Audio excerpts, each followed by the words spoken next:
This is the opening drive to this one.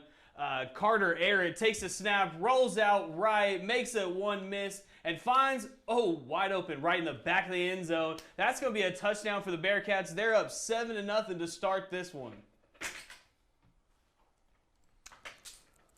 Well, alrighty. Matt Trammell getting us going right off the bat. Welcome to Week 10 of Cover1 Live.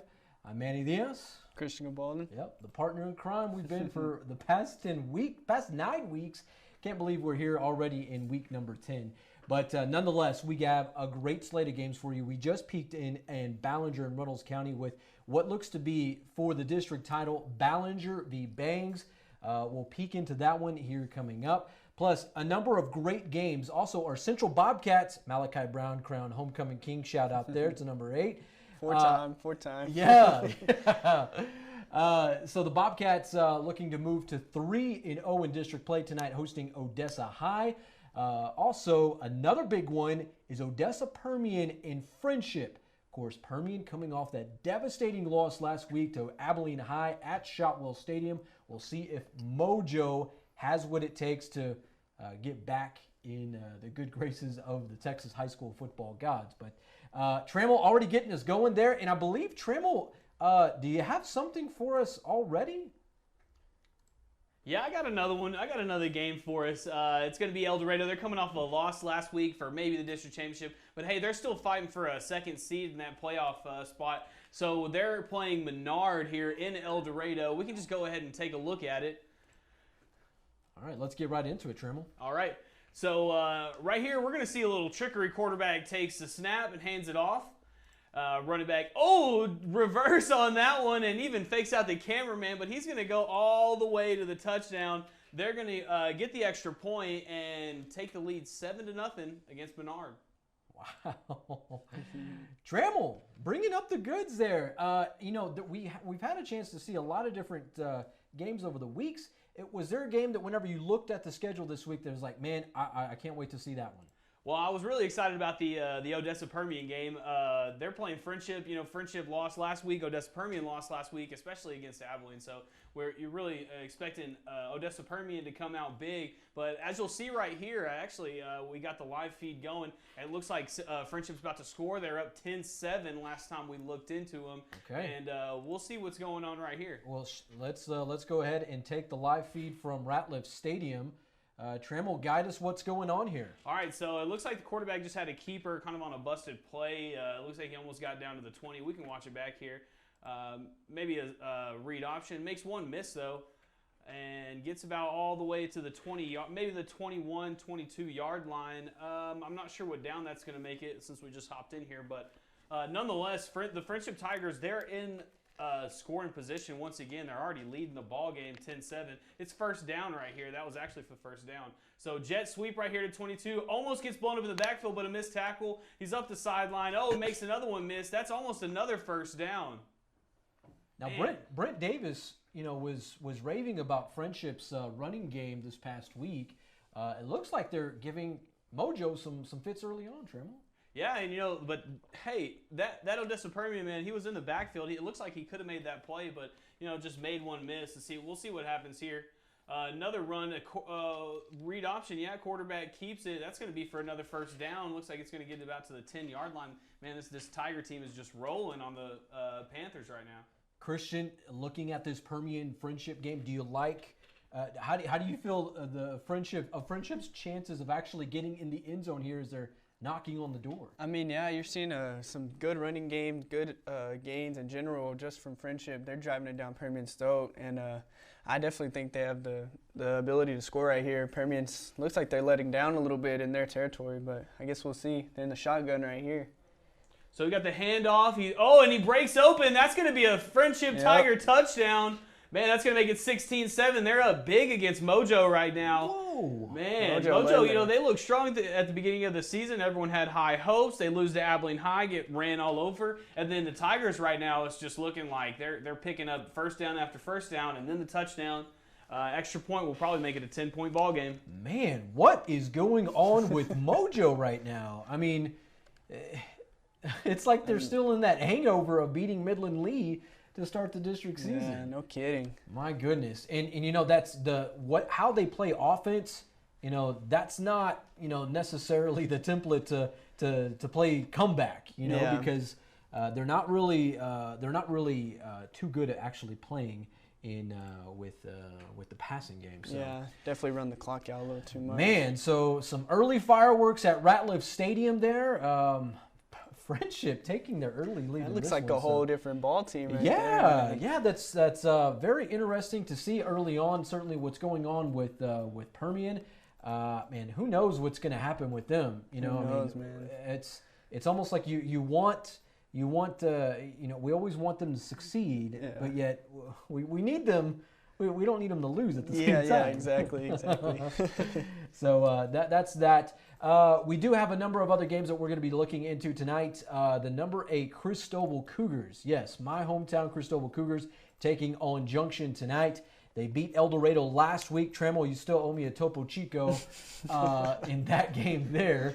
It was likely for the district championship. And this week, Christoval kind of looking to continue their good times back in Jack Pardee Stadium there. Also, another game we're going to check into.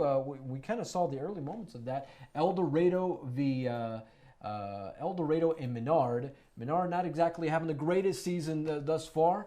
But, man, I tell you, Eldorado, they're looking to kind of get back in the good graces there. Christian, what are you seeing from the Central game against Odessa High? Give us a score update. Looks like it's going to be 20-7 right now after Malachi just completed a nice out route to Seth Levesque in the corner of the end zone. So that would make it Seth Levesque's second receiving touchdown tonight? First. Okay, so it was Weston and then Tripp, and then that was Seth's. So Mal has 3 touchdown passes already. Wow, So, man. Already? Yeah. The homecoming team. And they started off slow, to be honest. Like, the defense was holding up. Malachi. And he's already got 3 touchdown passes, man. Yeah, man. All right, just to let you know, our first hour of coverage tonight is presented by Little Caesars Pizza of San Angelo. Pizza. You need some pregame eats, some halftime eats, maybe even those late night eats. And the munchies. For the post game, yeah. Hit up our friends over at Little Caesars of San Angelo. All right, it's Halloween night tomorrow night. Mm-hmm. Obviously, we're a little festive here. Not quite. We don't have any costumes on. Apparently, we didn't. Trammell forgot his pimp suit. Yeah. Sonia, one of our score takers, said that he might need it for later on. So I don't know anything about that. I don't know what Trammell does in his own time. But yeah. Nonetheless, we are glad to have you on the broadcast tonight. We'll get you some scores here in just a bit. In fact, if you're looking for anything of Texas high school football tonight, SanAngeloLive.com. We have Yanis Green and Sonia Ramirez Munoz working extremely hard for you to get all the scores from around West Texas and the Concho Valley, and even a few of the big games from around the Lone Star State. So SanAngeloLive.com. Will be the hub for anything and everything Texas high school football. And another really cool story or angle that we're taking this week with Halloween tomorrow night is a piece that with some folks that I got to hang out with on Wednesday out in San Saba. Now, I've been very curious about this over the years because I've heard about it. In San Saba's football field, their stadium sits on an old graveyard. Man, I can't make it up. So it's spooky. It's got a little Halloween theme in it, and you will not believe what's actually been found at this stadium that's called the Graveyard. So we're taking it very. It's been very recent that it's been found there. So we'll check in with that as halftime nears. Matt Trammell looks like he's kind of ready to get to some other games from around the Concho Valley. Trammell, we'll head out to you. Well, sweet. We're back in Ballinger. But this one not looking too good for the Bearcats. This one's going to be a pretty big play. Y'all are going to want to see this one. All right. What do we got, Trammell? All right, so we're all the way down on the 2-yard line. And, man, remember, this is an undefeated Bangs team. Here we go. We're going to watch it. This right here is just a speed option. He actually grabs it in the end zone, makes one miss, and that's going to be a Is he going? 99-yard touchdown for Bangs. They're going to tie the ball game up with this 7-7. My gosh. You know he's tired after that one. Yeah. A little Derrick Henry action right there. Jiminy Christmas. Right. You don't really see those speed options too don't. much down there in the goal line, but hey, make it work for you, I guess. Trammell, you were once upon a time a Texas high school football QB1. Could you imagine yourself going the distance like that? No. I would be huffing and puffing. All right, thank you, Trammell. He is at the Trammell Live Desk, courtesy of Eggemeyer's General Store, the best little darn general store in West Texas. We are approaching the holidays, folks, and if you're looking for that extra accent, whatever it may be, maybe perhaps that ham to complement the turkey, hit up our friends over at Eggemeyer's General Store in downtown San Angelo. So, 99 yards to the crib there, Christian. I can't even imagine all that running. It more was like 102, though. He got it. I mean, he caught it. From where he was at. Yeah. Like Statistically, he's at 99. Yeah. Hey, but those 3 yards, huffing and puffing. Yeah, certainly going to make him pay for that. Get this man some oxygen. Yeah, absolutely. Speaking of oxygen, I got another good one for y'all if y'all want to see. What you got? Trammell, we are also told that there was a live feed out in Clyde tonight. They're having Clyde some technical. Wall. Yeah, they're having some technical difficulties on the live. feed. Okay. Trammell, after we cook up this live stream, let's get to some scores. But first, we'll go back to you at the live desk. And kind of prepare us for what we're about to see. We got a little bit of small town football. We got Colorado City over here hosting. Who is Holly? It? Holly, that's right. Yeah. So right now the Bearcats are up 7-0, and just forced a punt, and we'll see what happens here. So they're getting lined up for the punt here. It's going to be on their own 31-yard line. Takes it. He's got some pressure back there. And, off the blocker. And he catches it off a skyrocket and takes it to the crib. Wow. Yep, they're going to take the lead 14-0 in the first quarter of this one. Got himself a little swag high-stepping in there. Hey, did you see how high that ball went, though? Why that was not? incredible. Gotta love it there out in Colorado City. That's a true battle of the big country there. Just cruising down I-20. That's all they're doing. Fortunately, the folks out in the big country, they have the option for that. Trammell, we'll come back to you. Do you have any predictions tonight? Any big predictions that you might be able to share with us so far? Well, it looks like the boys, I was wrong about the boys from Lubbock last week, but it looks like Frenship might be kind of getting the upper hand on Odessa Permian right now. And if that happens, that would put Central in first place by pretty handy if Midland Lee. We'll have to check into that Midland Lee game to see what's going on there. Yeah. But another good game to watch tonight is that Lakeview Big Spring game. That's pretty big. Yes, very much so. There. Because it's the third place seed in that one. Yeah, you either play a first seed or a second seed, and in that district that they're playing, that could be pretty big. Yeah, certainly. All right, so we'll check in with that. Thank you, Matt Trammell, there at the Trammell Live Desk here on COVER1 Live on SanAngeloLive.com. Trammell, next time we bring you back, we'll check in some scores and we'll have you read some of those off. And as Trammell's getting to, he's checking in on our website, SanAngeloLive.com. You can find anything and everything Texas high school football related from around West Texas, the Concho Valley, and a few games, a little sprinkle of games from around the Lone Star State. Christian, we've seen, we're seeing a lot of different games that are, there's some that maybe have the opportunity to be, some pretty good ones tonight. Then there's some others that are not. When you saw the schedule this week, was there a game that maybe kind of popped off the page for you? I definitely have to say the Abiliene High and Midland Lee game because, I don't know, especially with what we've seen from this conference so far, Low Southwest, you don't know what's going to happen. Obviously we expected Midland Lee to be the big dogs, and they got taken down versus Permian. So Abiliene High coming off a big win last week. Yeah. Midland Lee, had a little break last week, but it's going to be interesting to see how that game turns out. Certainly. And Coach Davis was talking about at the Booster Club luncheon on Tuesday that the way Abiliene plays defense, the Black Shirts known for their historic ways of playing defense, it fits the mold of what, the matchup against, a Permian team. Yeah, exactly. That they're very run heavy. And if we saw earlier in the season just a few weeks ago, was how they played Amarillo Tascosa. Yeah. And they almost beat the Rebels at Shop. Yeah, they definitely squared up well against both teams. Obviously might not be as great against Midland Lee's offense, but I think just the heart and the, what am I trying to say? Coming off last week's win. Yeah. They definitely, will square up. I think they'll still be pretty good against that Midland Lee offense. Awesome. Yeah, so we're looking forward to seeing that. We'll see if Abiliene has anything left in the tank. Man, if they can pull off this one. That's huge, man. Ooh, I mean, I think, certainly Abilene's stock continues. Up, yeah. The trend continues to go up. And I had them down, so that doesn't look good for me.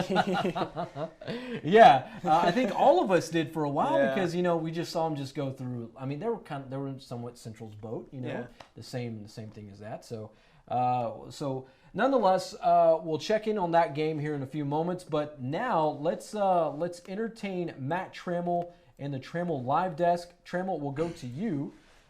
Tell us kind of what you're cooking up there. Well, not only am I the live desk, I guess this is now the live and scores desk. So let's go ahead and get it going. Yeah, here we go. And don't forget, you can see all of these plus more on the SanAngeloLive.com /scores. Remember, the scores are brought to you by Deersky and Deersky Realtors, the real estate professionals of Texas.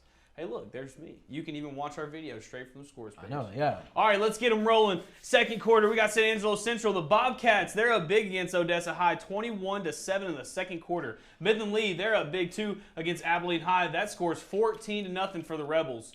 The Holly, Colorado City, they're up 14-0 against Colorado City. Trammell, did we see Wall up there? Yeah, the Wall game, but we're not sure on the score on that one yet. We're also looking for the score in Christoval right now. Highland Park, Sherman Highland Park's up 14-7 in the first quarter. Albane's up in the second quarter 6-0 against Cross Plains. Duncanville up 7-0 against Manfield in the first quarter.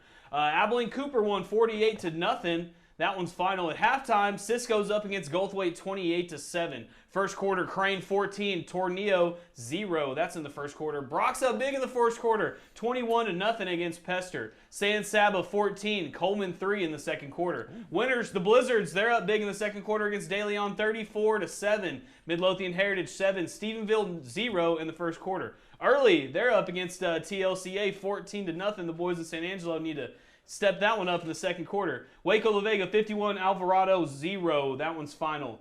Snook, they're up 10 against Granger 16-6 in the second quarter. Ballinger Bangs, they're tied. We're going to check into that one later in the second quarter. Sonora, they're up big against Grape Creek 24-0 against the Creek. Brady 24, Ingram Moore 0. That's in the second quarter. Andrews Fort Stockton, that's a 1-point ball game, and that one could be for the district championship if I'm not mistaken.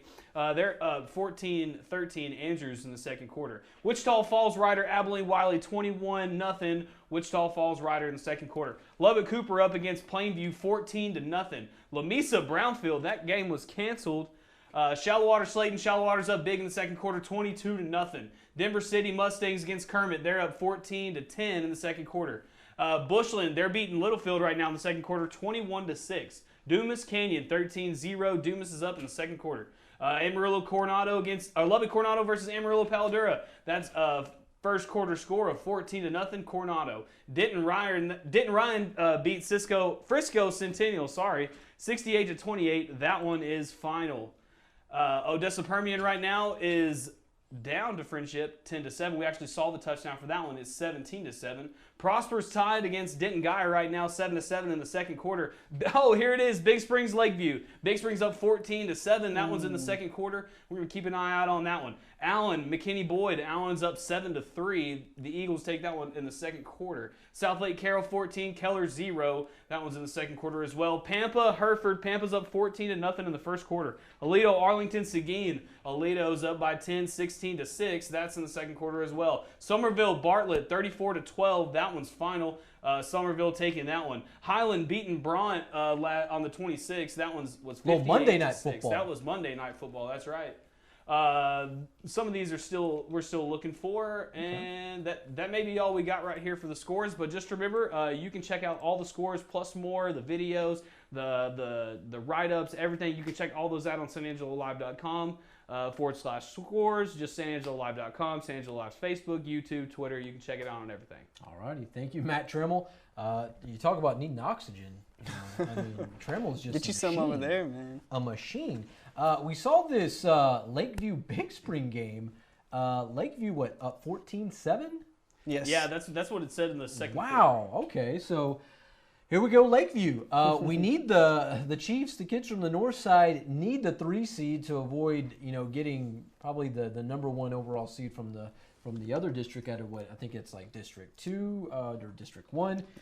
They're all in this West Texas area with that. So a win would be most appreciated tonight. They're out in Big Spring, so we'll kind of keep you updated on that as we go. Trammell, I do know that we do have some videos coming in via email.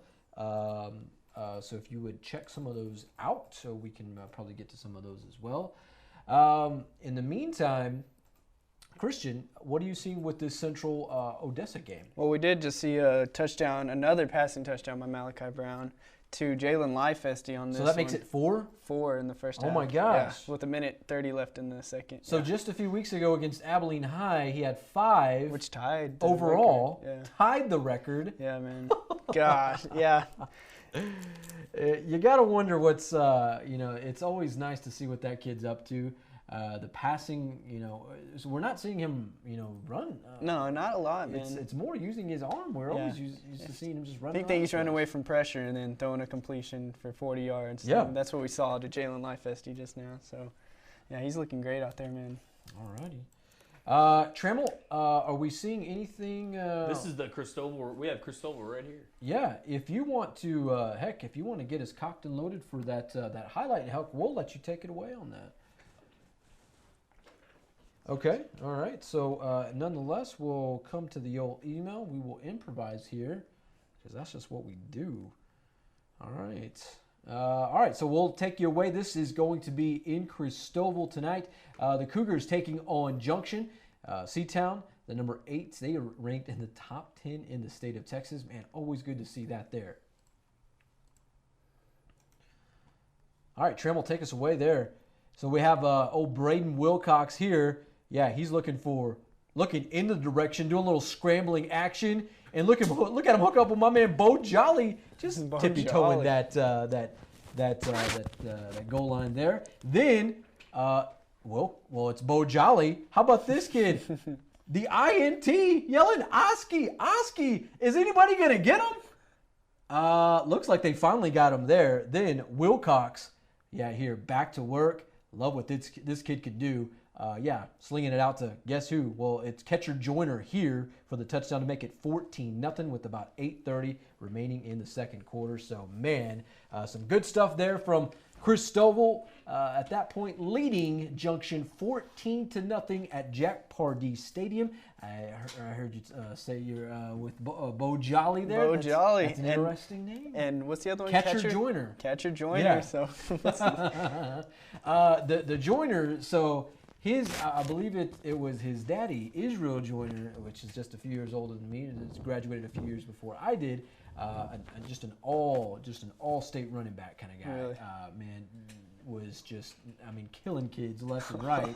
Up until, pretty much Christoval would run into the Roscoe Plowboys of the world where they just had their way with us. But we're not talking about that. We finally got a little revenge this year, but Christoval up 14-0 right now on Junction. So, thank you, Matt Trammell. Thank you, James Abiliene. Boots on the ground there at Jack Pardee Stadium. Looks like the Cougars, man, obviously a win this week, I think that gives them the opportunity to clinch a playoff spot.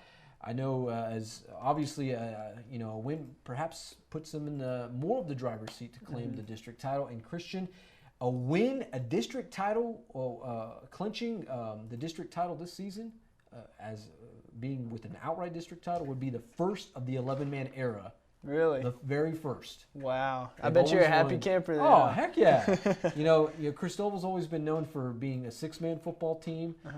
They've always won shares of a district title, but never won a full outright title since going 6-man in the mid-90s. So That's awesome, man. it's a pretty interesting feat. So I'm not going to say congratulations to them. They haven't won it yet. But, yeah, the Double C looking good so far.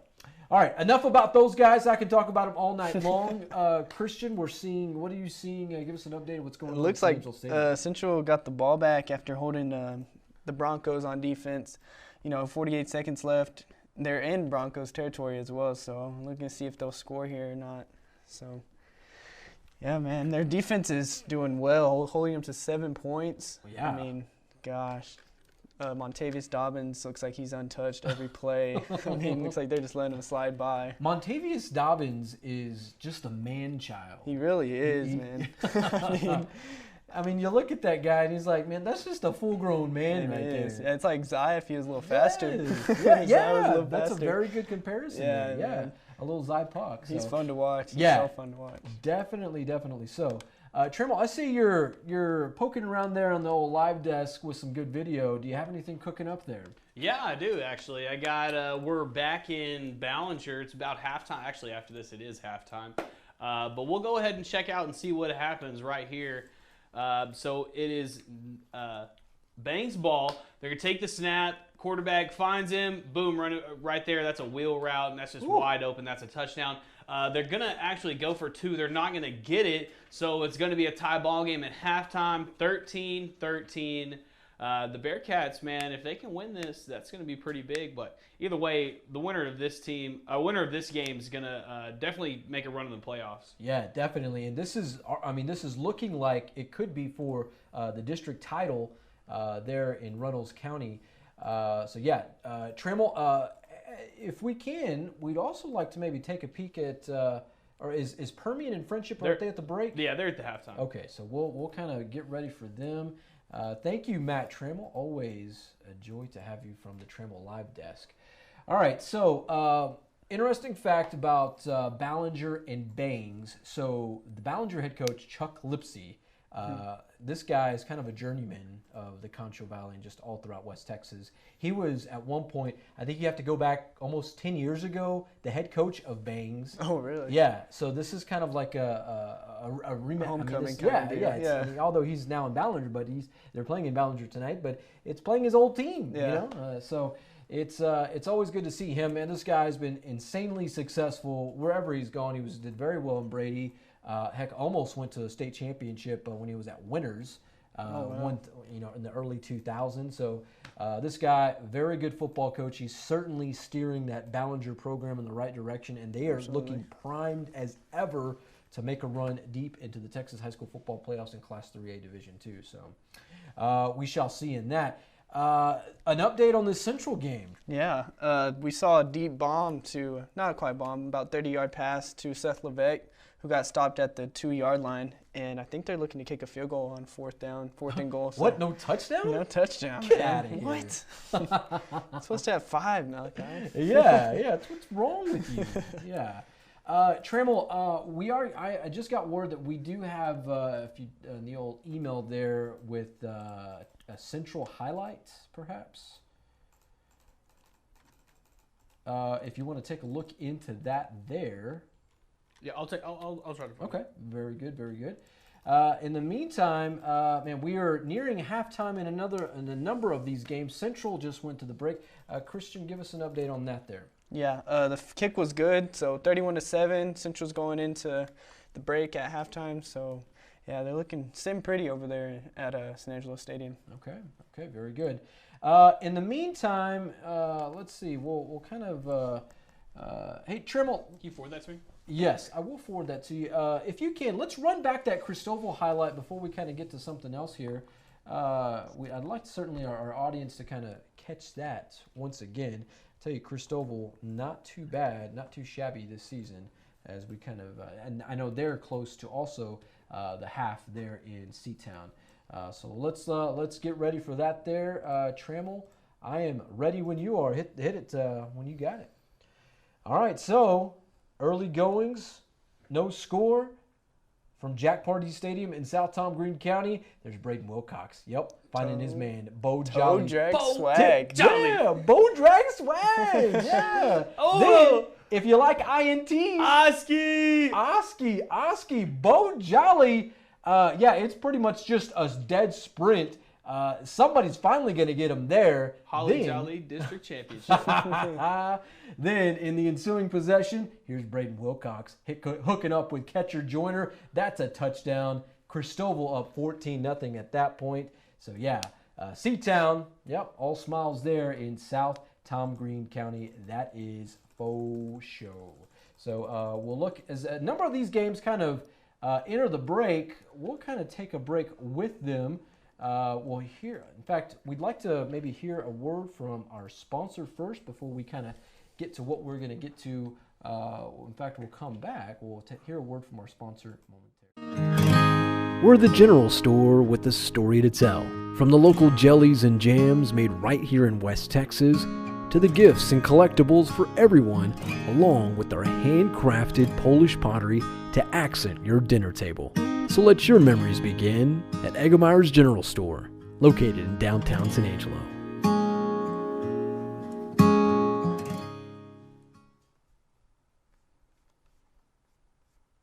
All right, a big thanks to Eggemeyer's General Store, the best little darn general store in West Texas and the Concho Valley.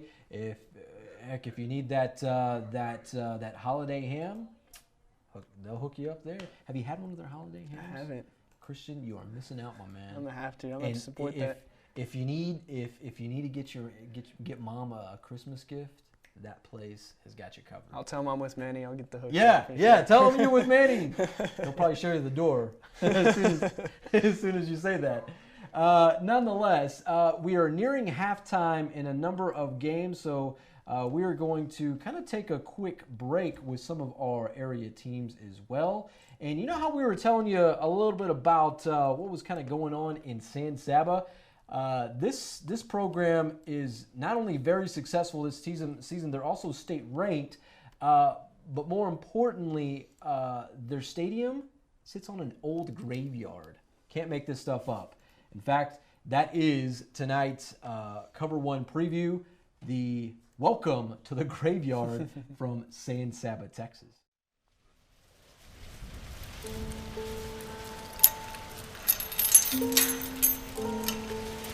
Probably in about the late 1930s or mid 1930s, I guess it was, the Rogans donated the land for the field. The problem was the old field was a graveyard.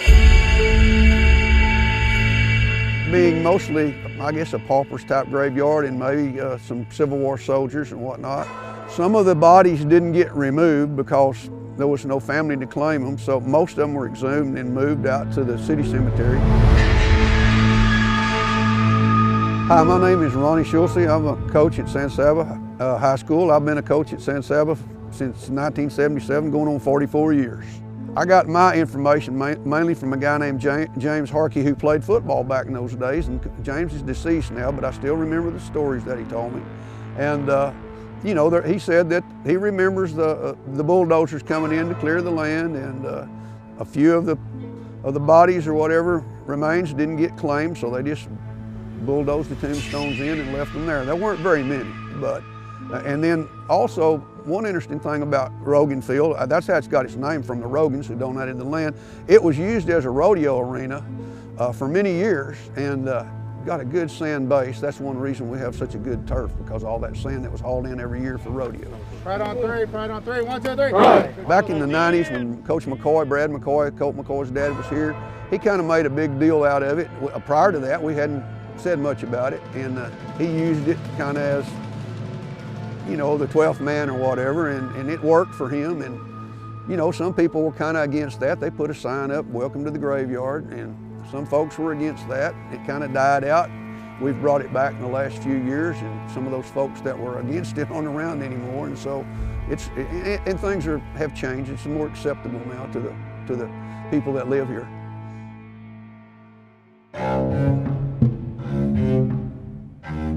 Well, I had off season. I think it was about 2011. I walked in the west gate. Our weight room was down there at the time. We've since moved it up here. But I walked in the west gate, and I looked in under the hedge there by the fence, and I saw a piece of bone laying there, and I went over there and picked it up, and I looked at it and I said, this is human. There's no doubt about that. And it was very old. It wasn't anything fresh. So I gave it to my head coach at the time, and I don't know what he did with it, but there was no doubt in my mind where it came from and what it was, because a ball like that, a hip joint ball, there's not any other bone that looks like that on any other animal I can think of. I thought, well, it was kind of an oddity. I thought, man, what a deal, you know? I mean, but things happen. I mean, things get pushed to the top every now and then. Like I said, I knew that there was some remains there, but I didn't expect to find something on top. I figured it was long buried and a lot deeper than that. Well, I've heard some other football players that tripped up out there on the yard line, tripped over the yard line, so to speak, that thought maybe somebody grabbed them when there wasn't anybody else there to do that, but that's kind of just more of a joke than anything. Go!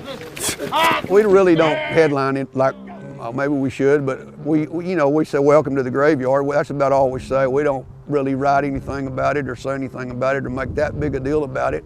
I mean, our kids love to play there. It's a good place to play football, and home field advantage. If they want to make that the 12th man, then power to them.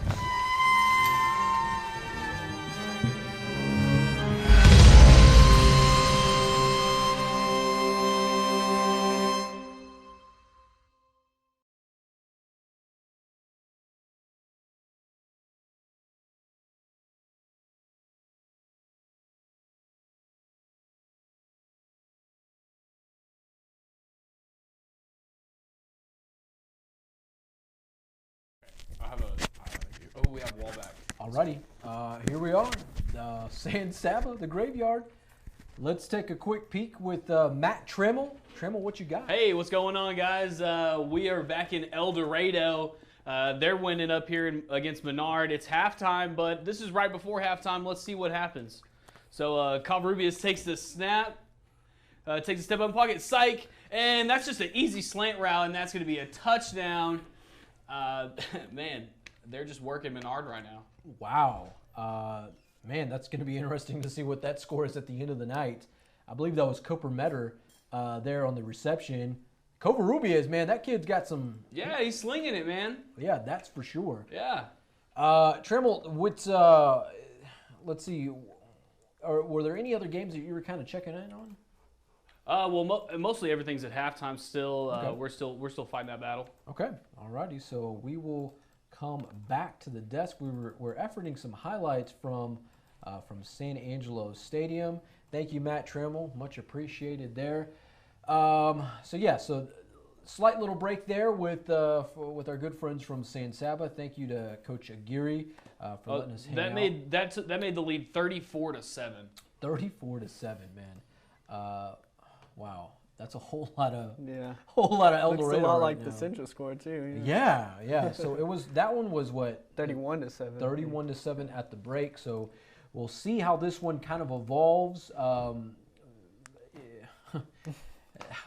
Do we dare play the over/under? How many points Central can actually score tonight? I don't know, man. Trammell, heck, while we're here, why not? Let's get Trammell's thoughts. Trammell, Okay. So what do we have right now? It's halftime. We're at 34? 31? 31, Central State, yeah.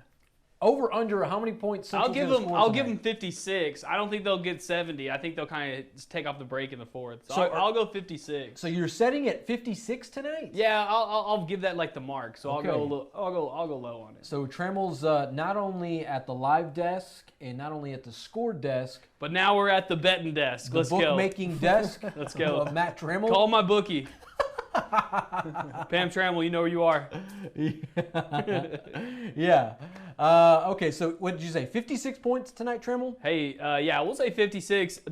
They probably won't give up, but maybe one more score though. Okay, are you taking the over or the under tonight? The under on that. The under. Okay. All right. So, with that said, Christian, over or under 56? I guess I got to take over. Over. Malachi You have that Brown, much- 8 touchdowns. I don't know. 8 something. touchdowns. Oh Jesus. my gosh. It's like like Christo. Who is Cal Vincent? Who is Braden Hux? Throw those guys up. We're about to find Just out. a bunch of has-beens after Malachi Brown gets done with Odessa High tonight. Man. Okay, so you're taking the over? I'll take the over. Okay, I have no choice but to take the under. I've got to go with the under at this point. So Trammell says over 56 points tonight. That's what we're setting the line at. Christian says over, as does Trammell. I will take the under. So what do we got tonight? Maybe should we put on another? How about double or nothing with the Topo Chico, Trammell? What'd you say? Double or nothing with some Topo Chico. For who? Tonight. What are we thinking here? With the over/under with Central tonight with the score. Oh, you got the over? I got the under? No, I got the under. You got the over. No, I said I got the under at 56. He said under. He said under? Yeah, he said okay. You Well, then, over there bad. whatever You try Trammell to squeeze some more Topo Chico out. Yeah. Well, okay. Whatever Trammell says, I got to go against. So Okay. Let's all hear right, with me on okay. that yeah. So I will take the over now because Trammell he picked the under at that point. So we'll play double or nothing with some Topo Chico. Trammell, I do like the grapefruit. I'm So lime and grapefruit? Yeah, lime and You're grapefruit. asking Yeah. for a lot now, man. This is getting outrageous. He's asking a lot. Those things are like 75 cents a piece. I know. Hey, HEB is now making their own version of Topo Chico. Really? Yeah. Are they gonna have it at the Feast of Sherry? Easy, Trammell. Easy. So yeah, we'll play. We're gonna play a little over under there. We'll have some fun with that. We're rooting for the Bobcats, that's for sure. Trammell, do you got anything else cooking for us tonight? If you didn't think it was bad enough. Ruh-roh. Let's see. What do we got? In fact, we'll go straight to the highlight. Trammell. If you didn't think it was bad enough, here it is. Eldorado, they're up huge. Man, if there was an over-under on this one, the over is going to hit. Here it is, handoff. That's just a simple outside zone play that, man, he's just off. Take off. Nobody's going to catch this man. That's a touchdown. Walk into the end zone. Man, they're just destroying Menard over here. And I tell you, like our friend Joe Hyde says, G to the O-N-E, gone. G to the O-N-E, gone. I may or may have not stolen that from Joe Hyde. Man, that was a quick feat right there, man. Yeah. I don't know if those are just Menard boys or what. Eldorado might be a little mad because of the Topo Chico bet, Manny. Alrighty, thank you, Matt Trammell. Yeah, I would assume so. But we're playing the Topo Chico Bowl with Central and Odessa High tonight. Are you wanting to throw in another one there, Trammell? Hey, I'm a betting man. He's a betting man. Bookmaker as well as writer for San Angelo Live, but that's a little on the down low. Man, we have a update on. We have some live feed from the Wall game. Okay, well, it's all right. It's a look. It's a look, and we can see what's going on. Well, we'll take you first, Trammell, and we will kind of get us prepared. So second quarter, Wall's up 21-6. A little weather condition going on in Clyde. Little video conditions going on in Clyde. So a little sketchy video here, but Wall's driving. They're on about the 25-yard line. But at least they got something out there in Callahan County. That's what I'm saying. Last time I was in Clyde, I think I got lost because you just take one wrong turn and you're in like 4 counties over. Yeah, that neighbor's Eula or not? No, Eula. Yeah. Eula. I mean, quick, fast, in a hurry, you can wind up in Cross Plains there. Who has the ball there, Trammell? It looks like Wall has the ball here. It looks like they're driving right now. Okay. It looks like they just made a play in the backfield. Wait, I don't see. Okay, here let's play a quick trivia fun fact about football. If you are the home team, what color are you? White or colored? You should be colored. Yeah, I would think if you're the home team. So Clyde, they would be all in black. Was that picture taken at home?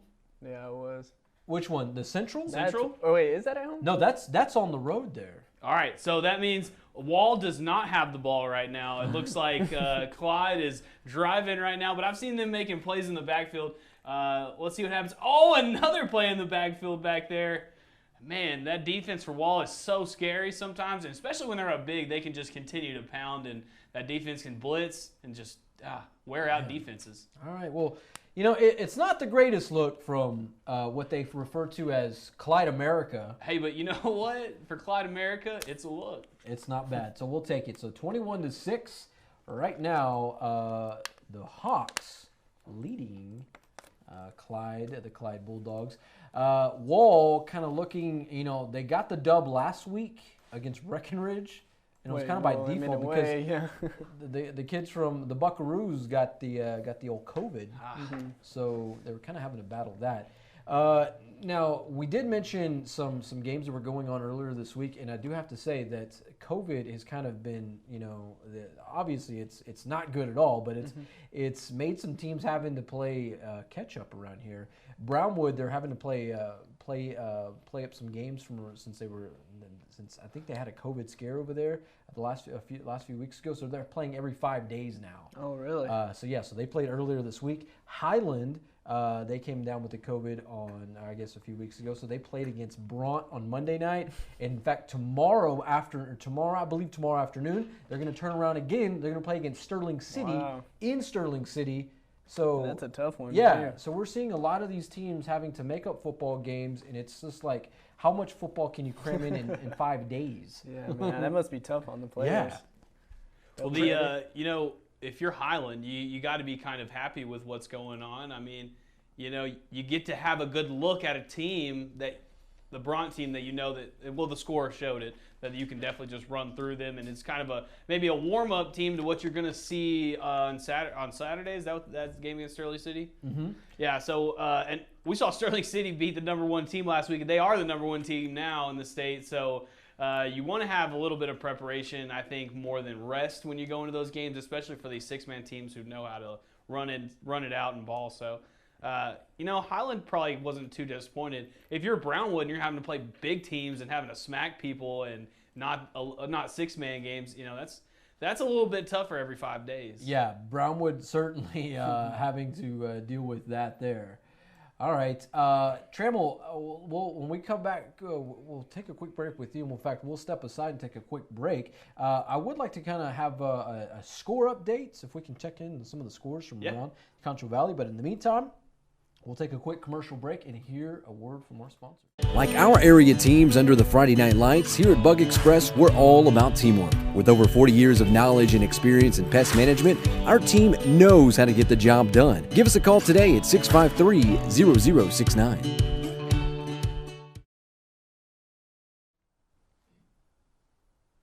All right, thank you to Bug Express. They are the proud sponsor of our COVER1 live previews each and every week.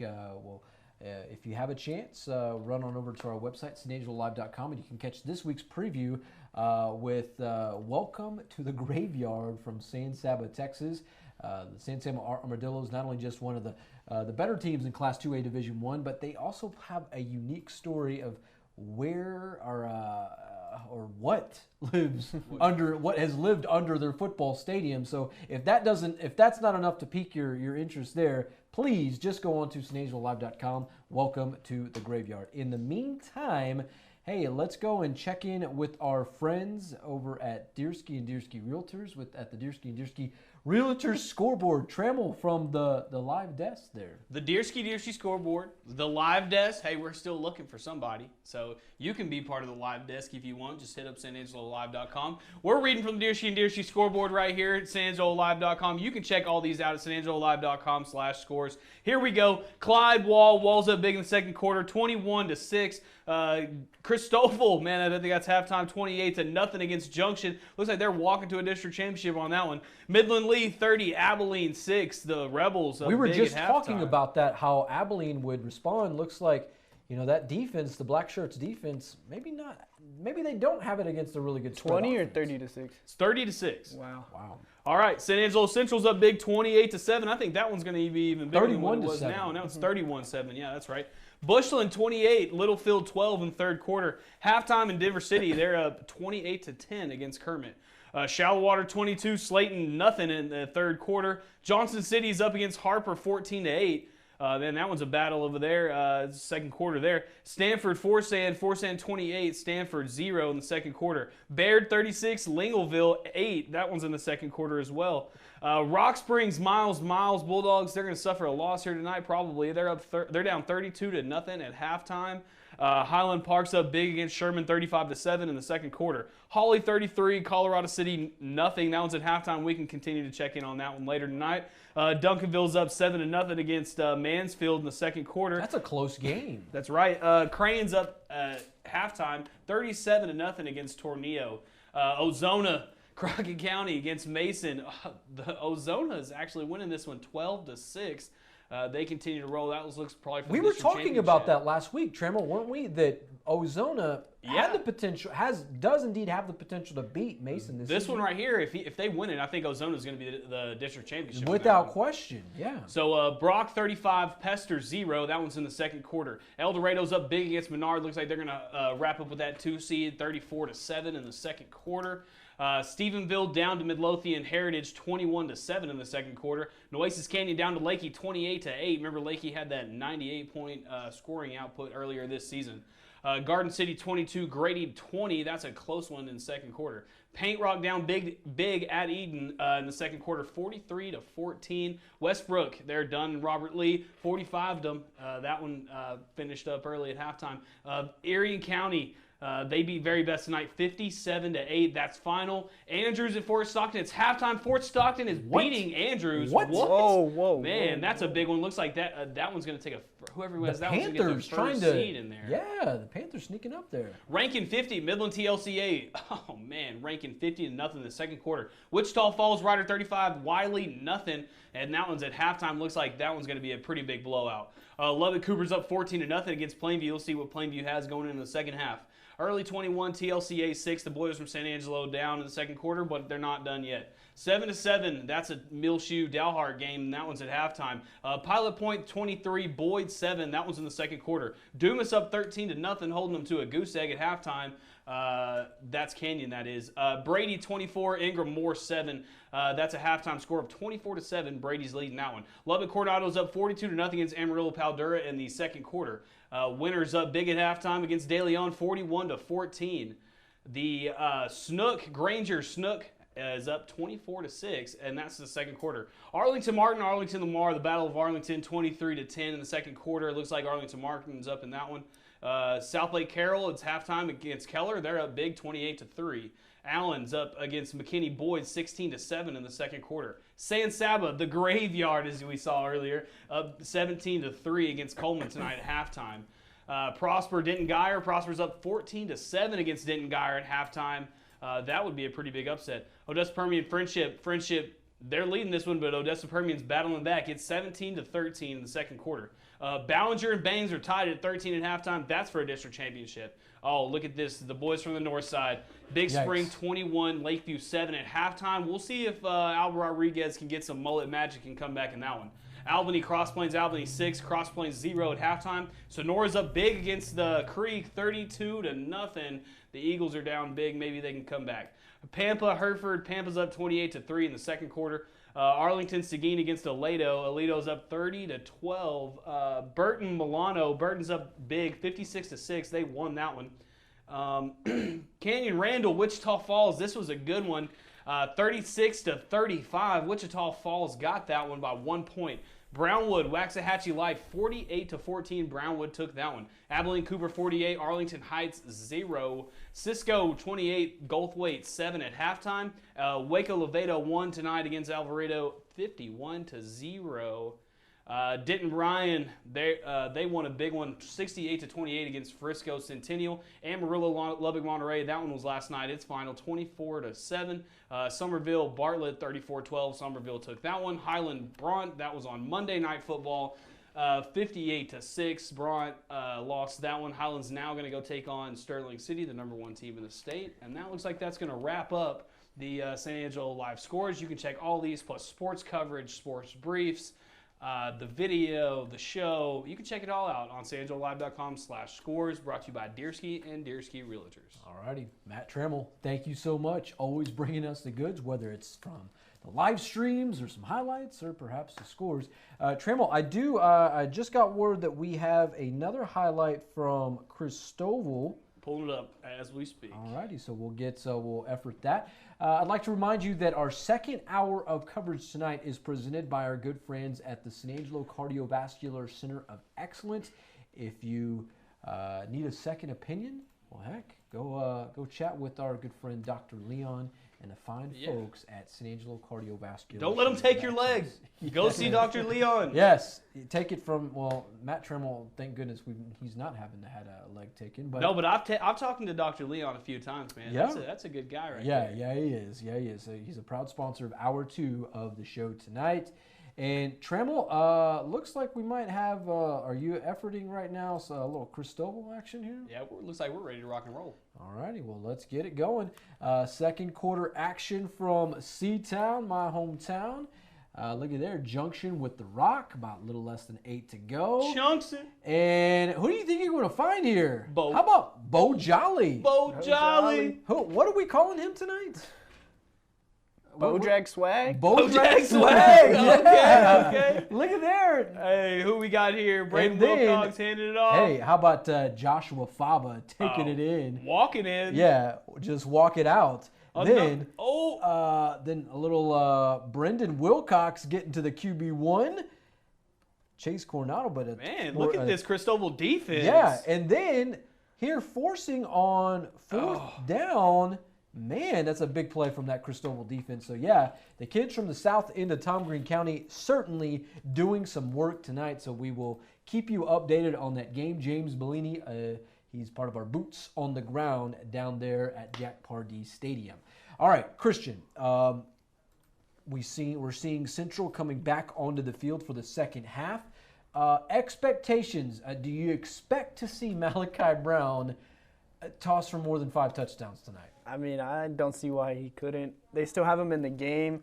You know, maybe he'll throw another one right here, and they'll call it quits for him. I don't know, but I mean, yeah. I mean, if he stays in the game, I definitely see him throwing 5 or maybe even 6 touchdowns. I think I would say if they're able to tack on maybe 2 more touchdowns, let's pull them and let's give Tyler Hill absolutely some reps. Yeah, for sure. What if he does that, then Christian won't get his 8 touchdown prediction from Malachi. Yeah. Oh, yeah. So Tyler Hill's got to continue to just pour it on at that point, if you ask us, Trammell, because we got to take the over. We got to. All right, Trammell, I see that you're pulling up something there at the Trammell Live desk. We're going to go to you.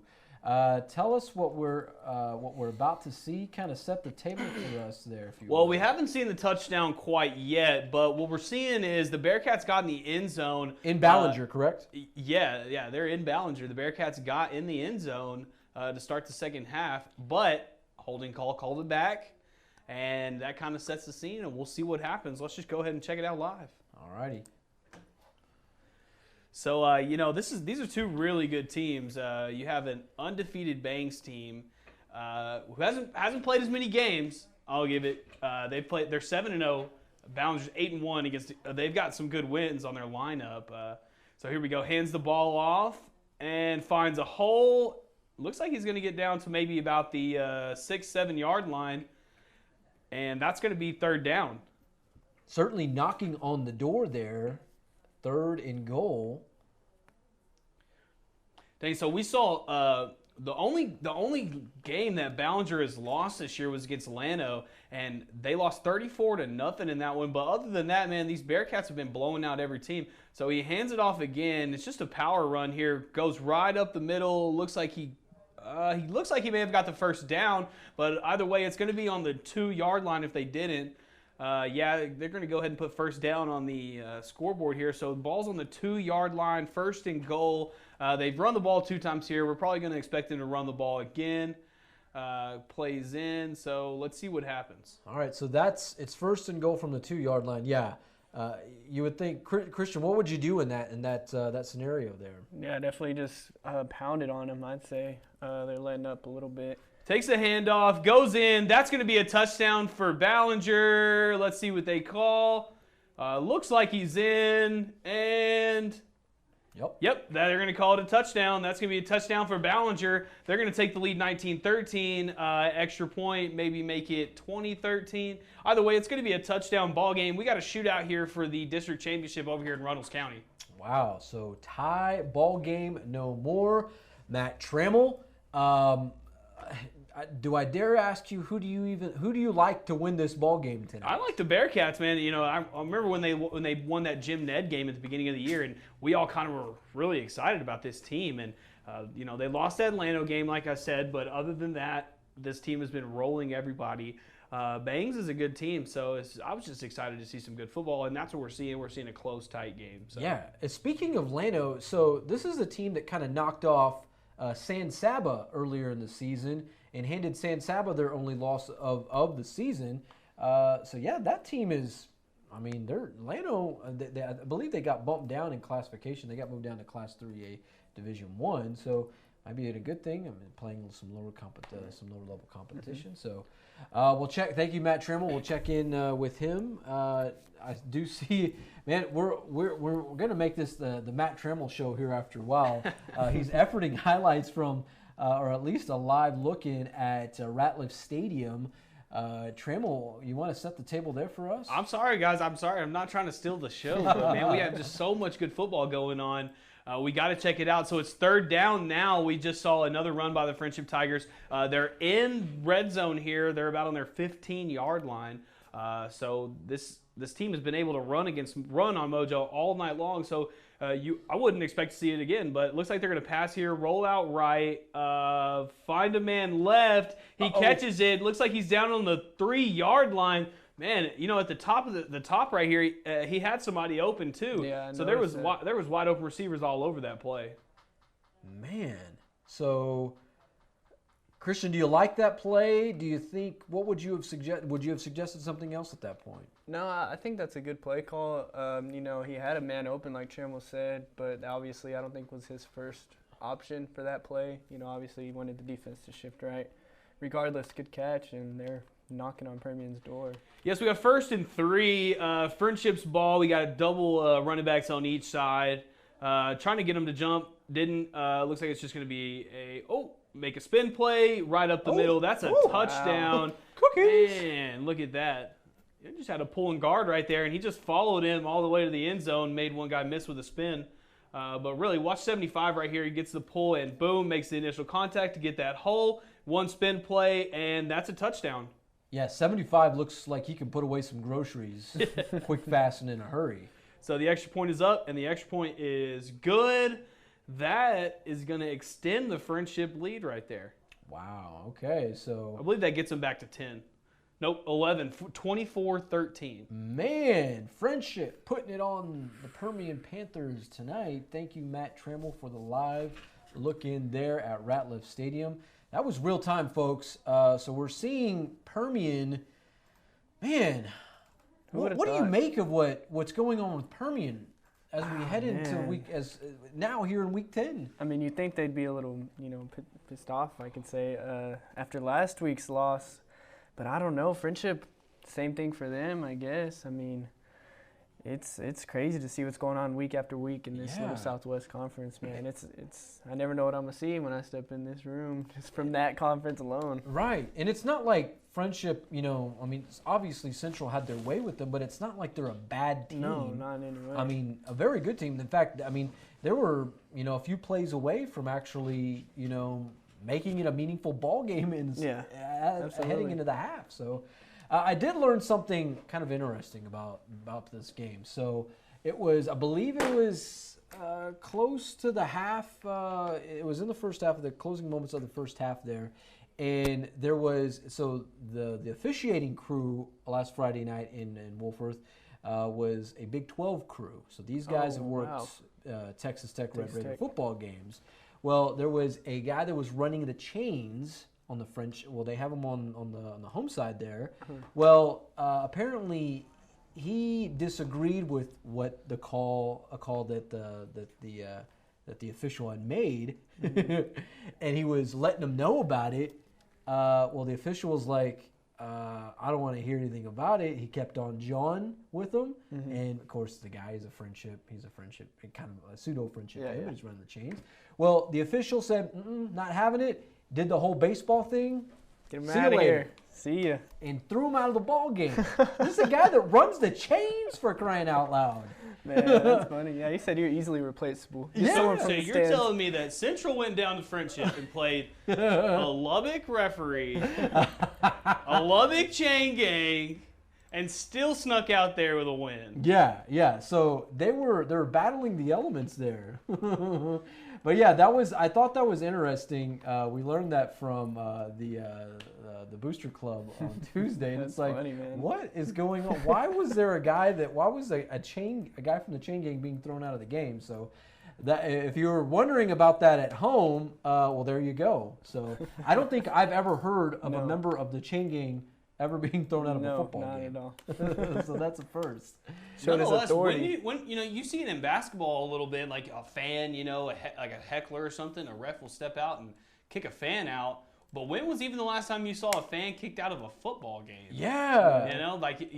Even in football games, you can be loud and rowdy and stuff. You get one of those dads that's like, been the All-American from 1987. Coach, let my kid throw the ball. I used to remember I throw it a quarter mile. Yeah. It's like Varsity Blues. Yeah. All right. So we'll relive the Varsity Blues through Matt Trammell here just after a while. But meanwhile, Christian, give us an update with the Central football We got game. another Malachi Brown passing touchdown to Seth Levesque for his second one. Trammell, he's creeping up on that 55. That's his fifth. What's the score? It's 37-7. Oh, my I goodness. said 56. We got time. Well, might be 38 ensuing extra point. Oh, well, now, I will say, Tyler Hill, he's a pretty salty little QB, Matt Trammell. We have it looks like we have a touchdown if you want to go to it really quick. We might lose it if we don't get it to it. Okay. So we got Odessa Permian Mojo down here. Okay, so Permian driving. Yep.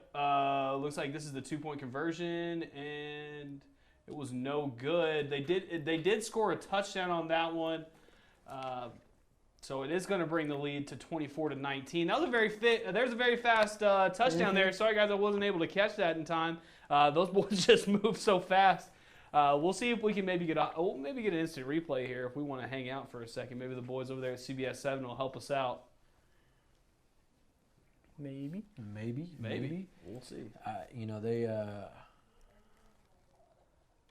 Here it is. Let's see. So triple option here, but he actually throws it, finds his man to the left, going to be wide open. And when you just get that open space, all you need is just a little bit.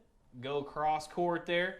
And, man, look at him go. Make another one. That's 5 Frenship Tigers right there on 1 Mojo Panther, and he still gets in. That's a touchdown, and that's going to bring it to 24-19. Man, this is getting close. This is getting hairy. But if you're a Central Bobcat fan out there, I promise you were hoping the Tigers win this game. Wow. Okay, so Matt Trammell standing by.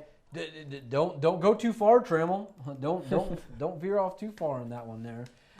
So Permian creeping back. We were just talking about Permian and maybe how the ship is kind of who knows what's going on, but for sure. I don't know. Let me ask you this, Christian. Are you ruling Permian out of this football game? Absolutely not. They showed how fast they could score right there and how they could throw it through the air and, score at ease in a way. Mm-hmm. So, I just think it all comes down to their defense, if anything. Yeah, I would say so. So, we'll see. We'll check in with Permian at Ratliff Stadium to see what else happens with that. Trammell, what you got? Does top 4 make the playoffs in that district, right? Right. So you have Central, who's in first, and you have who's at Midland Lee, Odessa Permian, and who's the other one? No. So Abiliene. Oh, Abiliene. Abiliene. That's right now. Abiliene High. Yeah, right now. So I think how the critics, certainly our friends at Dave Campbell's Texas Football, how they picked it. It was Midland Lee, or it was Midland Lee to win the district, followed by Permian, and then Central, and then I think it was kind of a toss-up between Abiliene and Frenship. So do you think that there's a chance with those predictions that that if Mojo loses this game, that they could maybe fall out of this playoff? Yeah, no, they are very much in jeopardy of falling out of the playoff race. Of this whole thing. If in Frenship, they're not out of anything, in any way. No. Yeah, in any realm of the imagination. But Permian, they cannot lose. They cannot afford to lose anything at this point. So, Trammell, the answer to your question, most definitely they are in jeopardy of doing that. So, Trammell, I know we have Rivers Zubia and Brent Blinka hooking us up tonight from San Angelo Stadium. If you can, we're ready to go. What are we looking at there? Do you know what we're looking at first and foremost? That's the Central Bobcats right there. Okay, so we will cue to that. All right, go ahead and hit it, Trammell.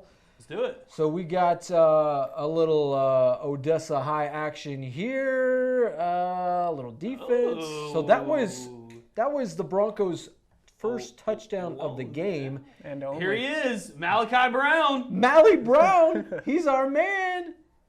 Chunking that thing out there. That's Trip Noble, I Trip believe. Noble, then Brown.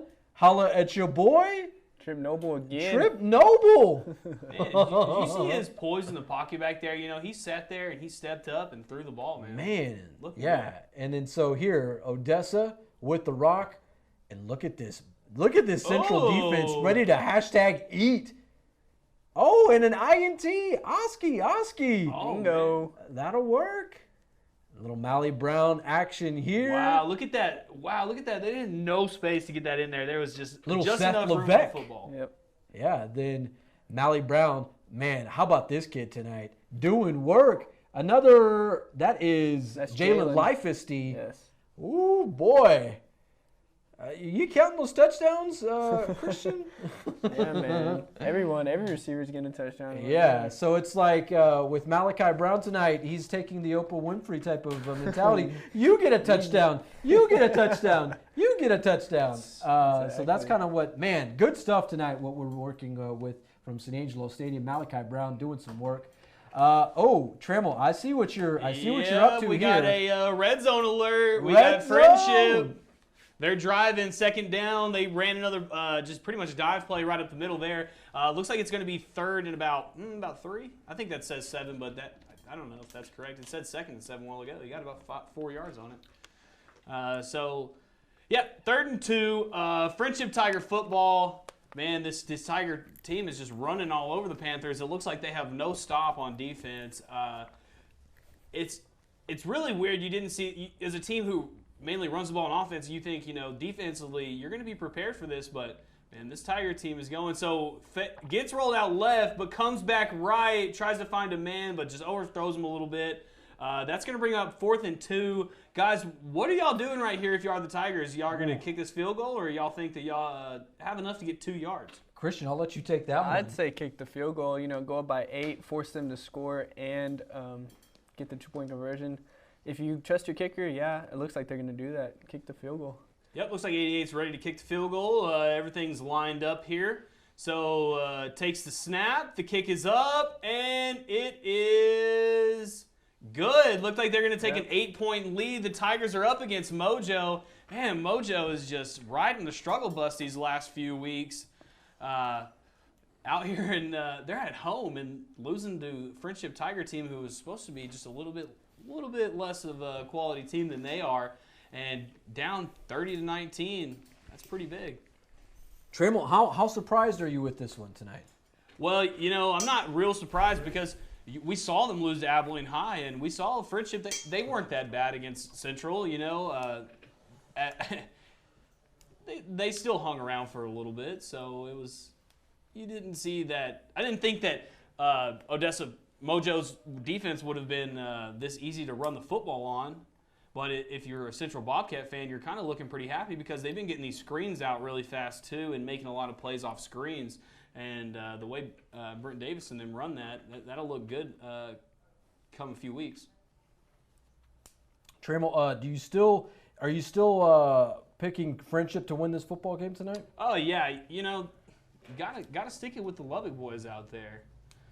I mean, here we go. Kickoff's off, and we'll see what happens.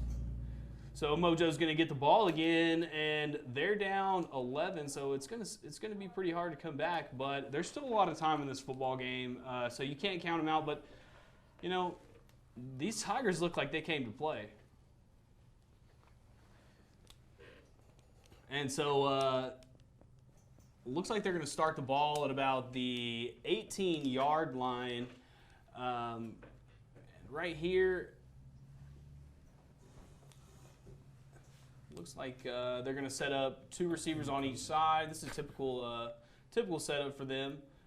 On this triple option, run heavy, so we'll see what happens here. Quarterback takes a snap. We got a reverse going, but Frenship finds it in the backfield. He breaks the tackle, but looks like he's going to get maybe back to the line of scrimmage, but a little bit less, down to the 15-yard line. That's going to be second at about 13. Yeah, they were all over that one. Yep, so saw the reverse the whole time. 92 came up and tried to make the tackle, but slowed him down enough where you could get hats to the football and make a play. So what does that make it? This will be second and 13.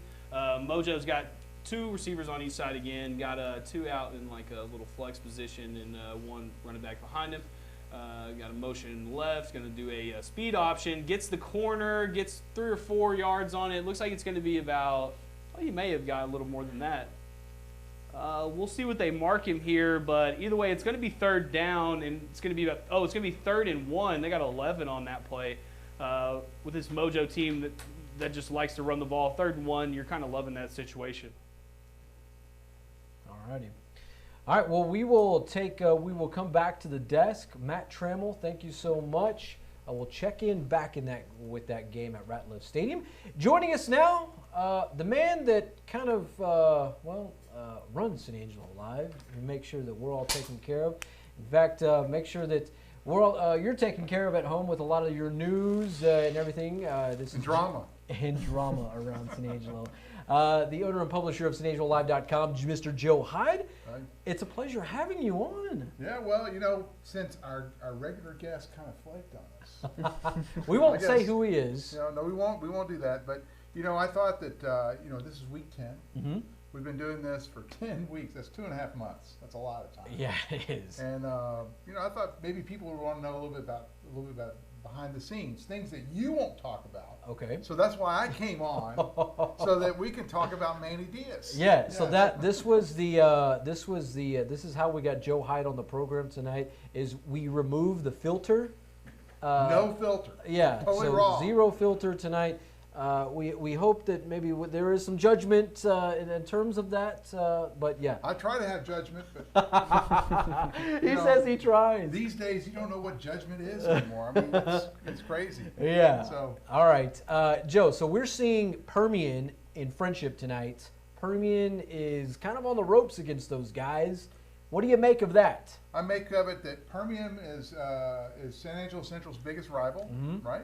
And that means that, and since Central beat Frenship last week, yep, that means we're going to beat the hell out of them. Isn't that right? Yeah, I like it. Joe Hyde, bringing the color to the show tonight. Lots of color. Color commentary only. Yeah. Trammell, I see what you're cooking up there. Do we have an update from Runnels County? Looks like we do got an update from Runnels County. All right.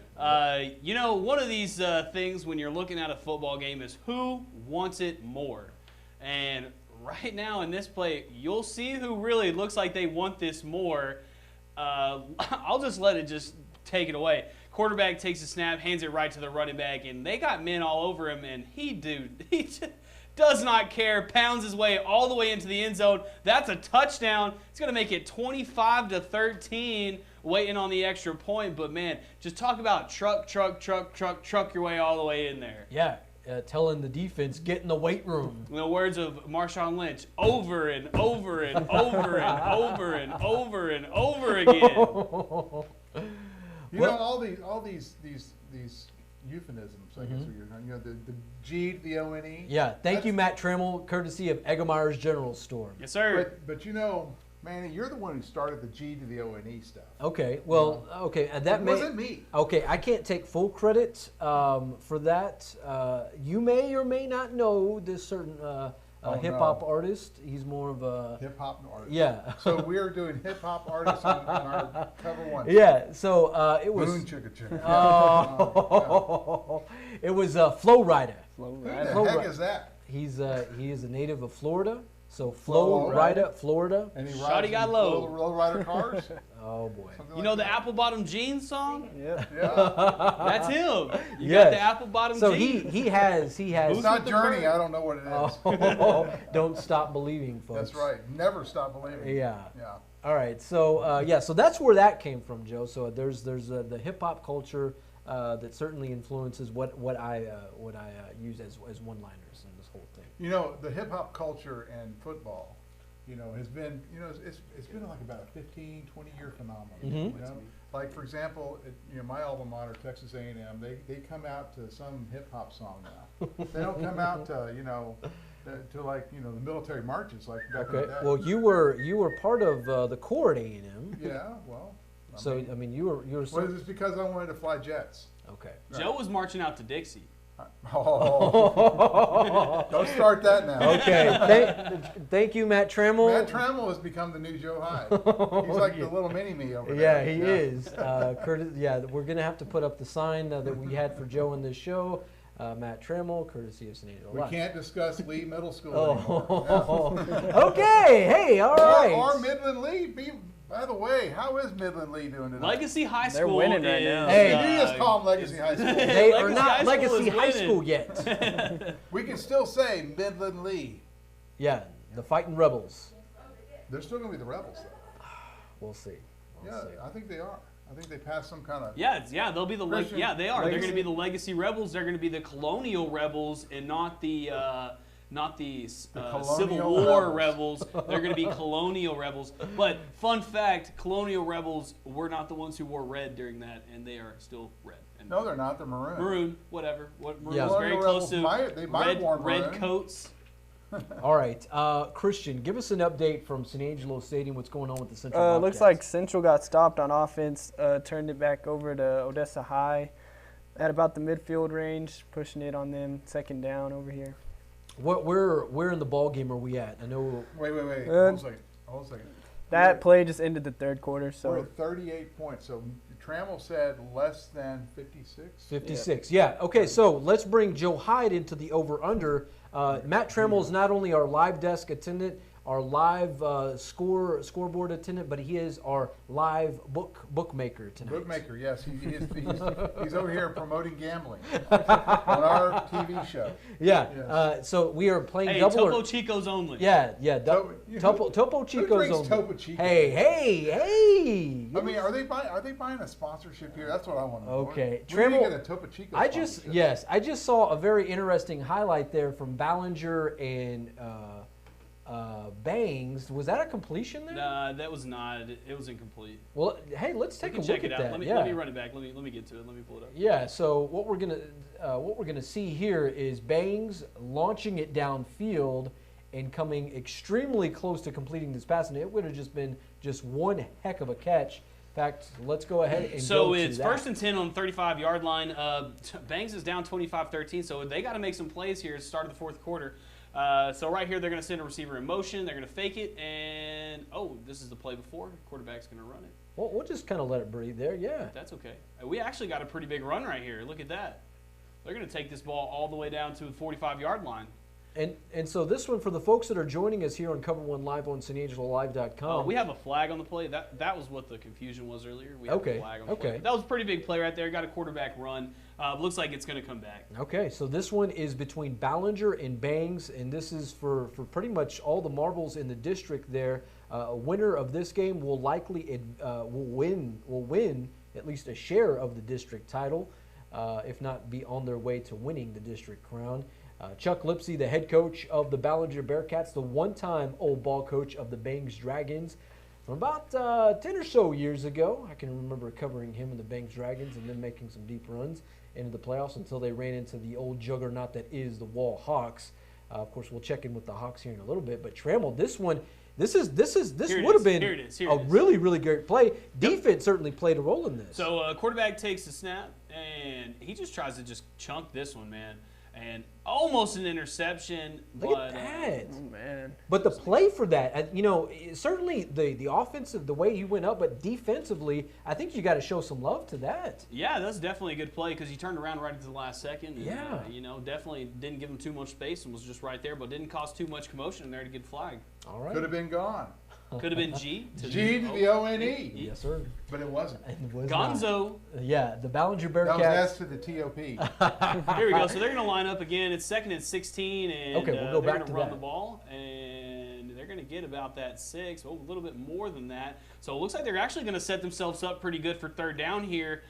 Maybe about 3rd and about 8, maybe. Okay, we'll see. We'll stay with this one more play. We'll see if they get into this as the Ballinger Bearcats lead the Banks Dragons 25-13 in Runnels County there tonight. Christian, what do you think we could see here in this next play? Definitely, I'd say intermediate pass, maybe over the middle. Looks like there's 2 high safeties. So he's going to some drop swing back. Pass, yeah. Oh, it looks like it's going to be a little screen Oh, route, but he screen? actually didn't catch it. Oh!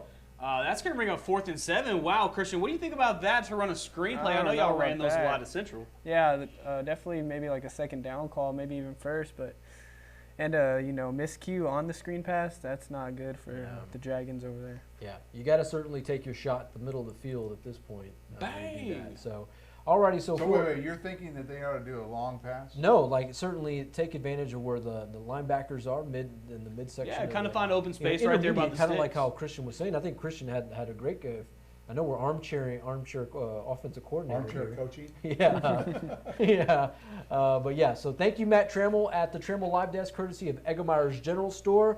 If you're now just joining us here on COVER1 Live here on SanAngeloLive.com, Joe Hyde. Just a special guest. Yes, he is our special guest tonight here. Hanging out with us, Joe. Oh, no.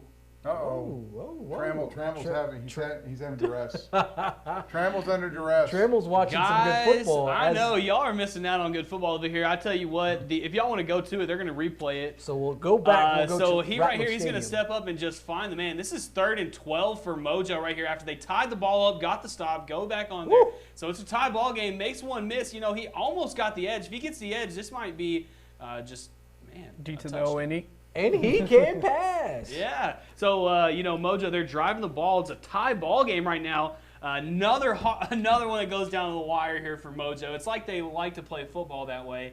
They're in the eye, but it's a shotgun eye. Looks like we got a false start or something. Let's see what we got. Yep, false start on Mojo. They're going to back up. It's going to be 1st and 15 on the 36-yard line. How much time's left in that one? There's 9:40 left in the 4th quarter. 27-27. Joe, Wow. we'll get your, you see the score here. You see how much time is left. You see that Permian's driving. Here's what I can't say. We went out to Odessa Permian last year, and we did a video story. Remember how passionate those fans were? That they are. All right, so now you just imagine that those passionate fans up there watching their team. This is in Ratliff, right? Yes, this is at Ratliff. So you can imagine how mad all those oil field workers are. Oh. Right now, they're mad at that coach. Yep. That they're cursing and they're saying all kinds of terrible things under their breath, and they're probably yelling at them, and they're women. Oh my goodness! Oh. Joe's painting quite the picture here. I mean, Mojo is a different thing. I mean, it's a different place. I mean, these people are proud. They're very proud, and they expect to win. If they're not winning, they want to know why. Yeah. But they're tied up, and so they're probably also hopeful that they'll put this one away. So same position. We got an I formation, the shotgun. He takes a snap. It looks like they kind of jumped a little early though. It doesn't really matter. It looks like a busted play on that. It's going to be 3rd down and about maybe 9, maybe 8 for the Mojo's Yeah. mad in the stands. Yeah. So, Joe, you see the score. You see how much time is left. You see that Permian's driving. Do you like Permian to pull off this comeback win? Yeah, we need them to win because we want the game against Central to be that much more important. Or do we? Sure we do. Okay. Yeah, I mean, from a different way. media perspective, Yeah. right? Sure. If they come in as losers, who's going to want to watch the game? Right? In We high want school Permian to win. football, nobody is a loser. Okay, if they come in outscored, who's going to watch the game? Yeah. Seriously. No, you do You know, make. you act like everyone's like, oh, high school football, no one loses. It's outcome-based football. I understand that's your generational thing there. Okay. Outcome-based football. Everyone gets a trophy. Well, no. So we There's got a quarterback winners rule and there's here. not winners in this. Oh, winners and not winners. What is he not winner? All right, so we had our quarterback run that last play for Mojo. It got him the first down. It was 3rd and 7. It was a quarterback keeper. He took it right up the gut, and he ended up getting the first down. So this Mojo team is really looking to score Mojo's now. happy in the stands. Yep. They're got one in motion, but we got another false start here for Mojo. Man, shooting themselves in the foot tonight with these false starts, especially on this drive. That's the second one in about 4 plays. What was it? What, last year they were saying it was a rebuilding year. Mm-hmm. This year, And they did pretty well. They also lost a star running back to. He moved up to Denton. Yeah, he went to Duncanville. Duncanville, that's Yes. right. He went to He Duncanville. transferred to Duncanville. all the good players go to Duncanville for some reason. Somehow, some way, they make their way. We don't to really Dallas have a City. high school draft, but good players end up in Duncanville. Well, I will say their freshman QB1 that took over last season, he ended up transferring out. He left Duncanville before the start of the season. So This quarterback fakes was the that the one that got throw, injured? steps up, looks No. like he's going to take this one. He's running left. He makes one miss, and he Uh-oh. might have it all the way. He's going, down G on to the the O and E. Nope. Nope, down on the 1-yard line. Big Barely goal line missed stand. it. So here we go. We can watch it again. He fakes the throw. He just looks. He knows he's going to take it. It's almost a QB draw at this point, and just makes one miss right here, and bang, Man. almost made it all the way in. But hey, down on the 1-yard line for this Mojo Panthers who loves to just run the ball down the middle. You love to be first and goal on the 1-yard line because with their offense, it's like, how do you not just get 1 yard? So they're lining up. They got a halfback in the back, 2 receivers on each side. They got 2 flexes in. So we got one in motion. He hands it off to his fullback, and that's just going to be that 1-yard run that I'm talking about. Just easy for Mojo to get it. And now they're going to finally take the lead for the first time in the football game against the Frenship Tigers. Man, Manny, I swear it's like I say one thing and the next thing happens. Trammell Damas? Is that where we go with? Trammell-Damas. Yeah, it's if Trammell says it, Nostradamus. do the opposite. Something like that. All So right. they're not going to get 56 points, is what you're saying. No. That's our over/unders with the San Angelo Central That's football what I game. mean. I'm sorry. I'm skipping ahead to the next game. All right, so we see Permian up. taking. Taking Good. the lead. Taking Take its the first lead. They lead. now have Mojo a Nation is 7-point sort of lead. relieved, but they Yeah. still got about another, 6 more minutes? 34-27, halfway done through the 4th quarter. Ooh, boy. All right. Thank you, Matt Trammell, courtesy of Eggemeyer's General Store, the best darn little general store in West Texas. So, Manny, how do you like doing the show this way? I mean, we changed everything up. Mm-hmm. You know, we brought Christian on, and we changed everything up right at the last minute because of the pandemic. Yeah. And you know, before, just to let people know, before we were going to the games, we actually would fly to some of the games. Yeah. And we would do these post-production, COVER1 shows. They weren't really shows. It was kind of like a 10, 15-minute recap of the game. Yeah. And then after that, we would publish it, and we had like 5 pre-roll, mid-rolls in it. And then we decided, hey, let's not do that. Let's go ahead and let's do this live internet show. So what do you think so far? Yeah, no, I will say I do miss being out at the football games, just interacting with the fans and the players, and seeing it live in action there. But I will say it is very cool to be able to see a lot of different games at one time. Certainly like what Trammell's doing over here, we can peek into one game. We see a really good game with Permian and Frenship. We'll see And another we're game. learning as we go. I mean, Yeah. this Trammell thing is like we Yeah. started about week 4, week 5. Yeah, Trammell's doing a hell of a job. Before for we were us. sending Trammell off to like Eldorado. Yeah. Wall. I was a Wall Yeah, he was Hawk pretty fan. much Wall's, That's why I'm the Wall's, Wall Hawk insider. He The was Wall Wall's, Hawk Insider. Yeah. So But what we do is we send reporters out to the particular games, and they send us back video, which is a very tough thing to do. And then we have to pre-process the video over here, and then I don't know how you do it, but you say, well, watch through it, you do the whole narration thing. Little Of course, you're getting more freelance now. Yeah. So it's a breath of fresh air to having to change the concept of the show of COVER1, because COVER1 was initially designed to be an NFL Films meets Texas high school football, where everything is dressed up. It still isn't to an extent. I think our show looks probably better than most any other show in town, and certainly in West Texas. But I think after talking with you and some other folks, it's like we had to make this call this week, and certainly I think it was good with bringing on Christian, because we have recent history. We have the Bobcat Insider here. Yeah, absolutely. So with that, we will segue to Christian. Give us a update from San Angelo Stadium. How's Central doing? Still 38-7. Are they ready for Odessa Permian? Absolutely. Since the so, beginning of the year, they were ready. I don't for know. Odessa Permian's a strong team in the fourth quarter. Hey, that's rivalry. That's not what Abiliene High would say. No, I don't know about the 56 bomb though. There's a little less than 5 minutes and 30 seconds left, and they're still at 38 here. And they got the backups in, so. They already have the backups in? Yeah, they do have the backups in. Is Malachi still in or no? No. It's Michael Creeks in at quarterback. Oh, okay. So. How is this? I mean, I know we have. So this is showing another QB here to complement certainly Tyler Hill at this point. What do you know about him? Oh yeah, he's from Sonora actually. He came. Okay. I think is that sophomore why year. Sonora's oldest player is like a sophomore? They all came up here Yeah. in Central. Yeah, Well, he's a sophomore, right? No, he's a senior actually. This year he's a senior. Oh, really? Yeah, he's in Miles grade. So There you yeah, go. it's good to get him some reps in there. He's just real. Oh, you mean cool the guy that's playing right now? Yeah. Oh, right. Yeah, Creek. Yeah, He saw a little flip right there. Yeah, a la Albert Rodriguez. Just call him Flip. Exactly. Let's see. So, Joe, who do you got tonight with Permian and Frenship? Do you think Frenship has enough to hold on for another upset? No.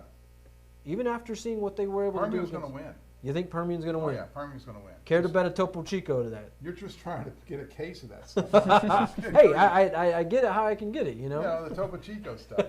And now you're putting like the limitations. I want the grapefruit. I mean, I didn't even know Topo Chico made grapefruit. They do. I didn't know that Okay, so either. I've learned that these flavors they're Americanized. The true Topo Chico is the original one.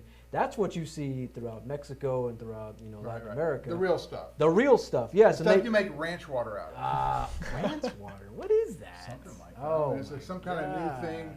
I don't know. This is high school football, so I can't really say what it Okay. is. Sorry, Mom. Oh yeah, Trammell. I do see that Frenship is driving, and they are not going quietly into the West Texas night. Oh, and would you if you were up all game long? No, I mean, there's 5 minutes left in the game, so they're still going. We had a big quarterback run earlier in this drive, so we'll see what happens. Quarterback takes a snap, but this looks like it's a wildcat. This doesn't look like the same guy who's in there. He got double gloves as a quarterback. That's not very common. Teddy Two Glove. the two gloves. Yeah, the two glove quarterback combo. that usually indicates wildcat. So they're moving the football. So we can see right here, big boys down there moving some people, 14 going and getting to the nearest yard line there. 75 with one of those lookout blocks. It's Yeah, like, that's hey, right.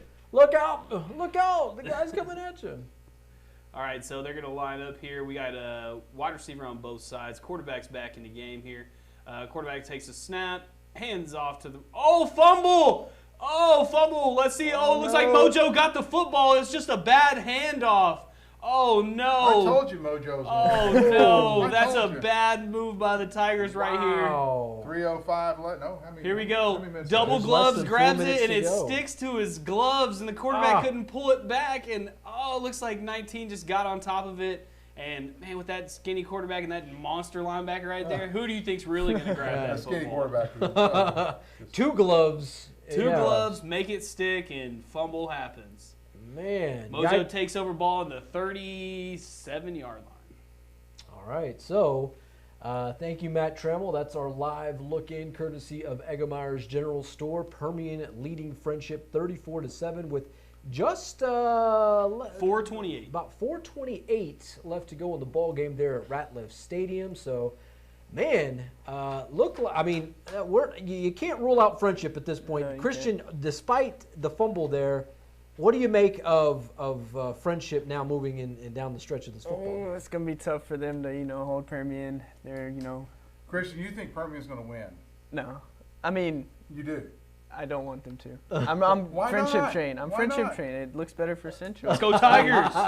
Go How does it Tigers. look Go better? Tigers! Well, Yeah. That's their second. That's their second loss. Wait. If Frenship, we've already beat Frenship. I mean, San Angelo Central's already beat Frenship. So it looked good. So if Permian beats Frenship, and we play Frenship, or we play Permian, then it's more like, who's the top dog of the district, right? I mean, I guess. But yeah, if they lose to Midland Lee, Friendship, we're going to say, well, but we're Midland gonna beat Lee them. What about Midland Lee? Midland Lee is better than Permian right now. Looking Yeah. like. Well, Midland so. Lee's they're having an identity crisis. Right? Whoa!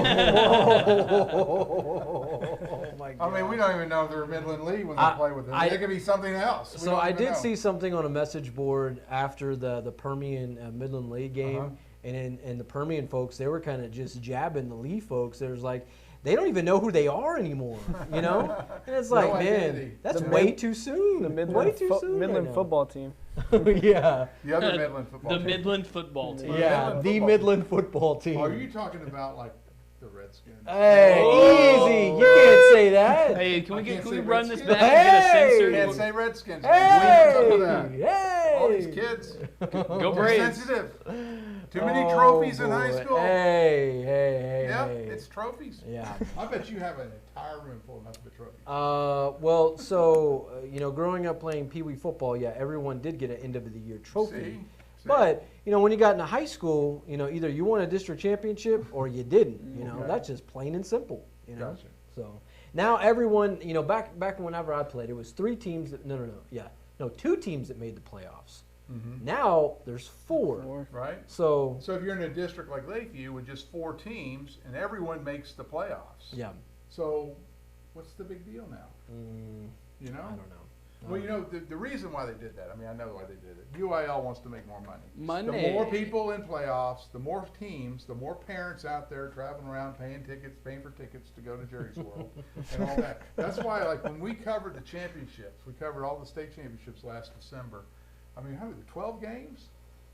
Was it 12 games? 15, there's somewhere between 12 and 15. I know there's a lot. I mean, there was just a boatload of games. I didn't see the sun for like 3 days. Oh, well, we saw it glimmer. Yeah, once I in just a saw while. what came in through the windows. Yeah, but that was that right there taught me that's why the UIL has so many playoff berths. They want to have all those. That teams. does make sense, certainly. Yeah. There's no true way of earning your way into a playoff spot these days. You're just giving it. Yeah, I mean, because that 4th spot, because usually it takes a lot for like the 4th seed to truly knock off Right. a 1 seed. Like it's almost impossible for a 4 seed to match up against a 1 seed. So, and who knows? I mean, maybe if Lakeview manages to lose tonight, I mean, that's not to say that they can't. But now when they lose, or if they lose, we'll just say hypothetically, we know Lakeview is going to be number 1 in the district. But anyway. Well, 4. No, they'll be 4 in the district if All they right. lose tonight. So if they lose tonight, they're number 4 in the district. That means they have to play the top team of the other districts. Right. Right? Right. So they're matching the bottom team, the number 4, with number 1. Right, and then 2 versus 3. And 2 versus 3. Well, with that Lakeview district, that they go play in those El Paso teams. They have that Clinton Mountain View. And Yeah, all the and Clinton teams. that's why that's I say a very easy district. it's That's not- a very easy by district, like one of the easiest ones in state. But It's you not don't want to out play of the soccer realm. against those people. Oh no, no way. Hey. Hey, Christian, would you rather play soccer or football? Hell no, football. That's Football? right, the Oh, real right. football, What's American. the difference? They're both like really requires a lot of athleticism and Big difference. big difference. You Big don't want to difference. play I think soccer. there's a lot of more running in soccer. You get a break every play after football. You don't like to run. You're a No, sprinter. no, I do not like to run. So what is it like? Tell me, what is it like when you're out there on the field and you It's- win? Oh, it's great. It's amazing. No, seriously, Just like- what's the feeling like? I mean, it's this the best thing you could ever, feel in So- my opinion. so- Under your lights, especially. Trammell, I just saw just a very unique catch here. Dropped it. Was it a drop? Yep. Okay, so we will There's Manny hold Diaz off going on all that. those drop catches. I know. know. Manny Diaz is staring at the live desk over here. Yeah, because I can see it. I have 2 monitors here. We're going to put Trammell over here and put Manny on the live I desk. know. Because Trammell has it left up there. By the so- way, we need a sponsor for the live desk. I You tried to said- sell it earlier. You said You did? Desiree's.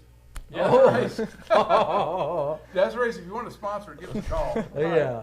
The live desk at Desiree. We'll even put a poll back there, and every time. Hey, this is a family show. Every time someone scores, Trammell will skim up that poll. You got to bring your We'll pimp suit. skimmy up the Every bowl. week, Trammell Hey, pimp suit. every week, every touchdown. I don't know if that pole could hold me up.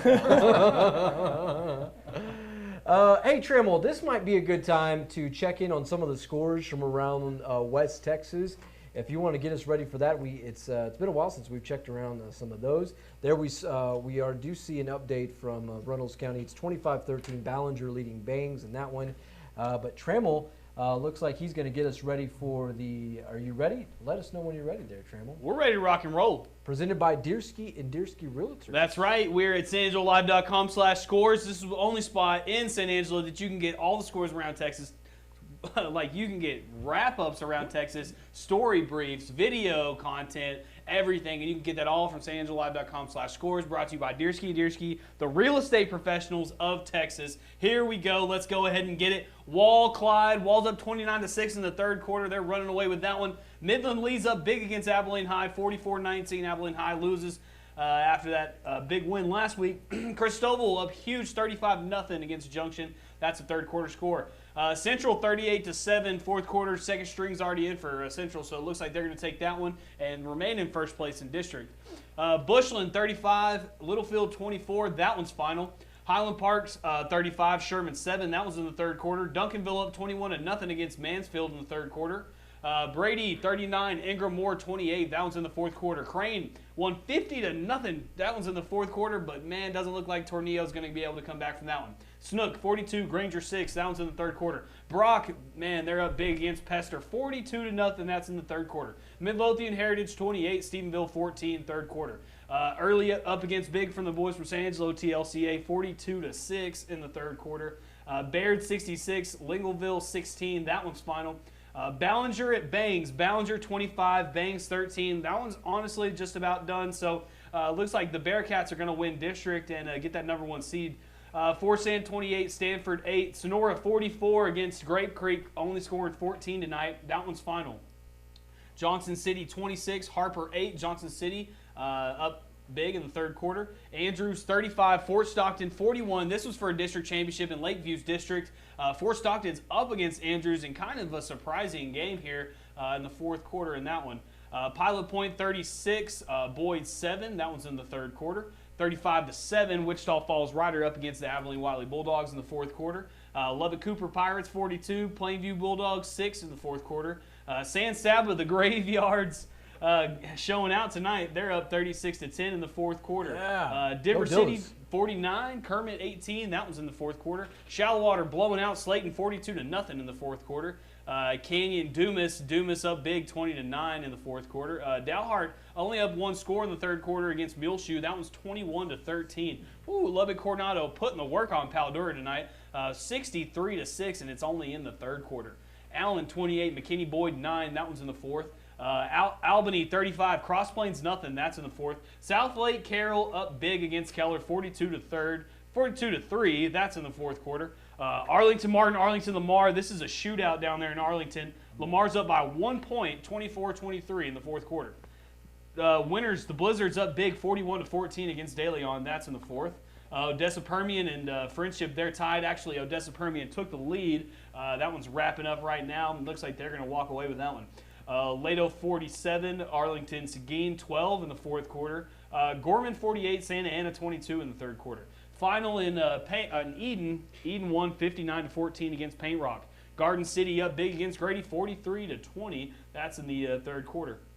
Nueces Canyon against Lakey. Lakey's up 34-8 in the third. Mason, they came back. They actually were down against Ozona, but looks like the Punchers came back. It's 19-12 right now in the third quarter.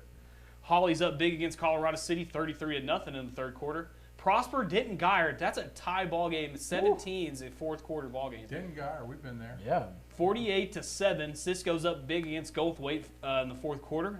Big Spring Lakeview looks like the north side cannot get this one done. It's the fourth quarter. They're down by 3 touchdowns, 35-14. Always have hope, Trammell. Pampa 35, Hereford 10 in the third quarter. Rankin, man, did they beat up on the Midland TLCA 50-0. That one's final. Somerville and Bartlett, that one's final 34-12. Eldorado Menard, they're up big, 48-7. Rock Springs at halftime against Miles was up 32-0. Westbrook won tonight against Robert Lee, 45-0. Arion County won tonight against Very Best, 57-8 to get back on track.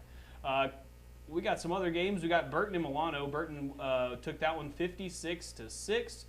Wichita Falls Ryder won by 1 point against Canyon Randall, 36-35.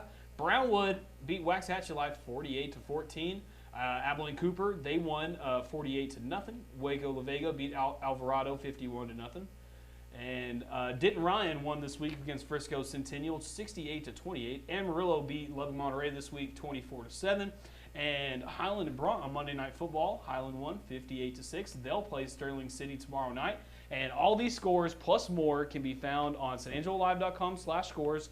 And these scores were brought to you by Deersky and Deersky Realtors, the real estate professionals of Texas. All righty.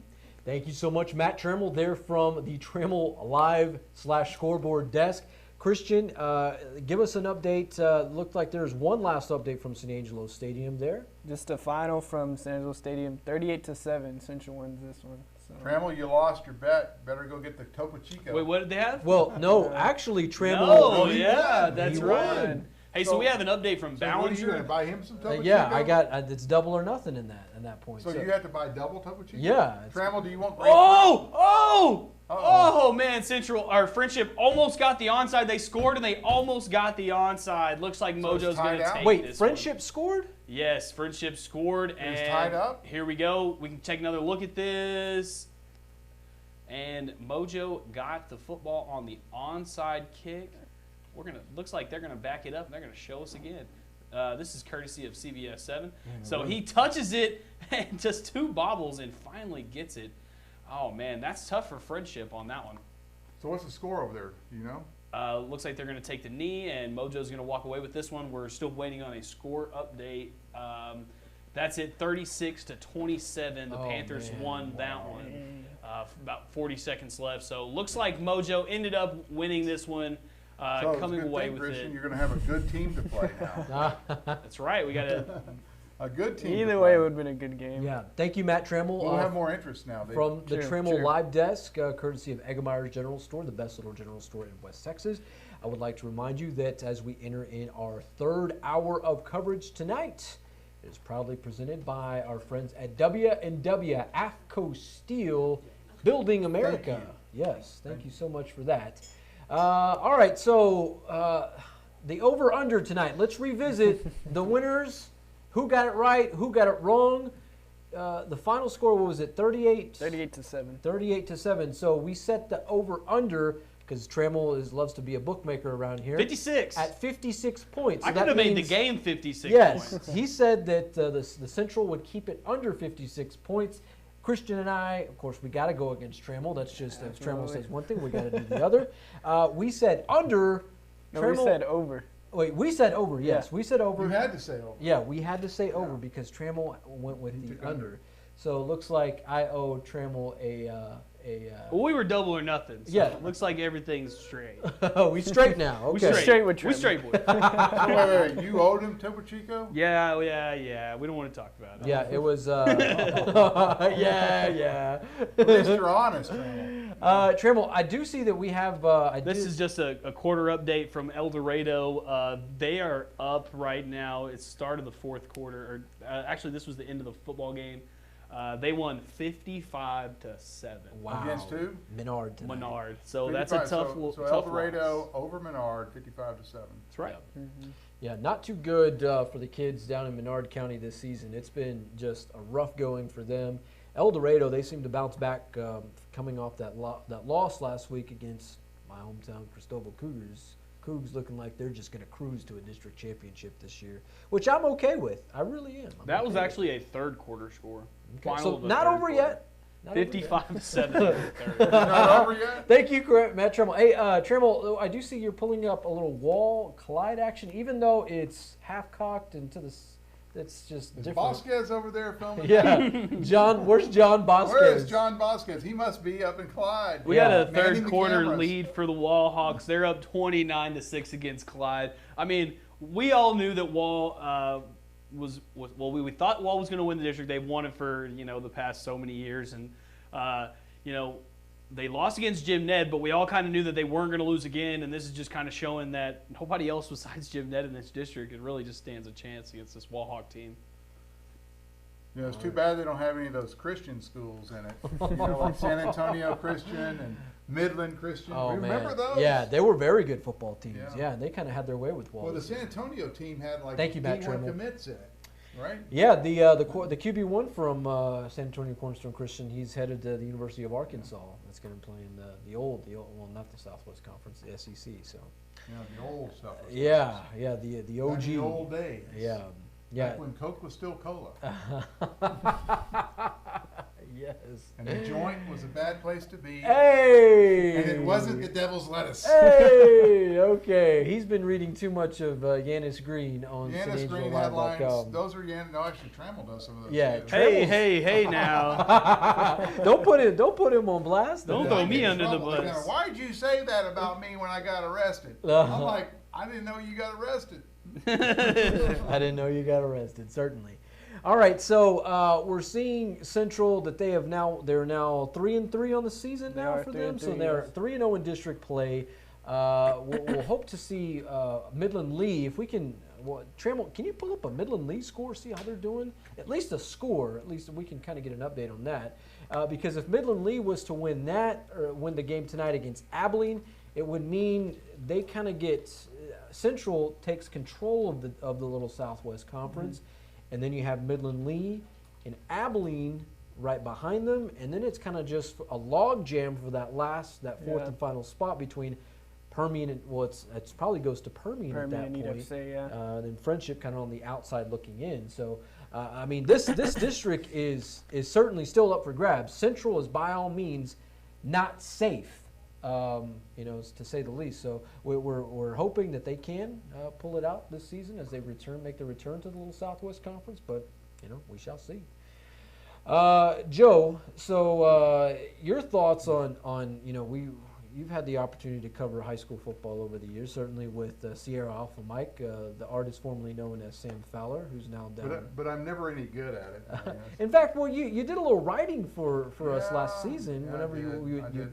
Terrible write-ups. I mean, oh, come on. I'd sit in there with all those Dose morning news reporters, and they'd be like, "Oh, this is a simple one to write." I'm like going, "What do I write?" But the content strategy we have on writing stories for San Angelo Live, for these sports stories, is to tell what happened and then give a little bit of an analysis. There we go. And you don't get that in the mainstream. Yeah, press. I mean, it's just kind of just the. So that's why we have Ryan Chadwick. I think he's on his way over here. Yeah. He must be. Yeah, we need some Ryan Chadwick in our lives, and I believe we are going to Trammell. If you give us an update from Midland Lee and Abiliene High. Yeah, so this is the most recent update we have on the San Angelo Live scores page, sponsored by Deersky and Deersky.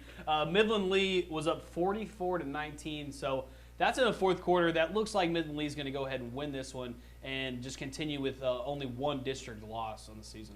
So Legacy High School is the leader of the conference. No, right now the Central Bobcats are the number one team in the district, followed by Midland Lee, followed by Odessa What did Midland Permian. Lee do in the non-conference games?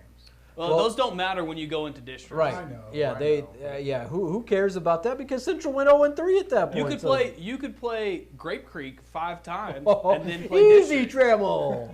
Isn't that how Texas Tech gets a good team? That's usually how us Raiders Hey, get a good record. And here's the good thing about college football this year: everybody pretty much goes into a bowl game this year. I mean, Hey, you don't that's have to right. win 6 Outcome games. based bowl games. Yeah, Outcome there you based go. bowl games. There you go. So Midland Lee leading the Warbirds tonight 44-19 at Grande Communications Stadium. So it looks like, if that does hold up, which it looks like it will, that it will be Central at the top spot, the Lee Rebels number 2, and then just kind of just a log jam for that fourth. I guess that would be Odessa Odessa Permian. They only have Permian, one I district think. loss. Yeah, Permian in that 4. Permian, and then of course Abiliene, that would make 2 losses for them. Friendship 2 losses. So you got Permian 3, and then what? Abiliene and What Friendship about what is Odessa High? They've lost. They've lost twice. They've at kind of least. been They defeated lost this to, season. Yeah. You can't say that. Well, there's undefeated and then there's defeated. Okay, well, There's then one they more team. lost. Who's the other team? They're losers. Midland High. Oh, Hey. Midland High. What? How many losses they have? I think they've. Just one. I don't- Somebody I had to can't win think- out So of Midland and High, Odessa. I know they've lost to. I believe they've lost. They beat Midland High beat Odessa last week. Okay, so is Midland the fourth team right now in the district I- with only one loss? That sounds they like had a bye this week, so Yeah, they had a bye, so they get promoted. yeah, Yeah. it's like the Eagles. They got that tie. they got that tie. Cowboys Trammell, fans. So here's one of the things. Can I interrupt for a second? well, one second, Okay. Trammell. I do Oh. believe. Check your email. We may have Okay. an update from Christoval Go and work some on new it. video from Central. I'm going to ask Manny a question. Mm-hmm. You know, we changed our content a little bit on this show. We went from doing a whole lot of 2A, 1A stuff because that's all there was when we started. Right. But now we've kind of broadened it. We're going into Midland and Yeah. Lubbock and Abilene. You think we ought to go into the DFW teams? Wow. I think, because our brand is SanAngeloLive.com. Right. That's the overall look of things. And certainly, because when we went to DFW last year in the postseason, when they would see San Angelo live, it's like, what are y'all doing from West Texas? What's all you rednecks doing here? Right. So Yeah. it almost have to be branded as to something else. To get outside Right, of our little Southwest Conference. Right. brand. So, and that's kind of why I kind of created COVER1 back in 2018 so it has the opportunity to do more than West Texas and but I will say this. Well, I wonder what people think. If anyone's watching, I don't know how many people are watching right now, but if you can put in the comments, would you like to see us cover some teams Yeah. from Houston or from Dallas or from Austin or San Antonio, some of the big metroplex metro area? Yeah, teams? I think there is an interest for that certainly down the stretch of the season and as they get into the Right. postseason because the powerhouse programs like Duncanville, Cedar Hill, Highland Park, And South Katy. Lake Carroll, Katy. And don't forget Nevada Community. Oh my gosh! There it is. Yes, I had there to bring it is. up. There it is. Nevada Community. At some point, I we're gonna noticed that you don't have them on the scores page today. because they are not playing Brock. They weren't playing Brock this week. Well, yeah, but we've already opened the can of worms, and you need to follow Nevada Community. Okay, we're gonna have to fire up the old Nevada Community No, fight I'm song. not going to with this. sing that fight song. But, Where's the trombone? Yeah. Bring the trombone out. But Nevada Community was just such a strange name. The Braves of Nevada Community. Well, yes. not the Braves weren't strange because that would be kind of racist, but Nevada Community was kind of strange. Yeah. Well, Nevada, Texas. It's like what? And they have like a community. Yeah. Yeah. That air cigarette. There's a Ted. cigarette on the community. I'm like going, what is this community thing? I guess it's a whole bunch of little small towns or something. Certain, they yeah. form a community. It's. But to me, I saw Nevada Community. I was thinking David Koresh. Oh gosh. You know, weren't you? I mean, Oh, did you boy. think cult?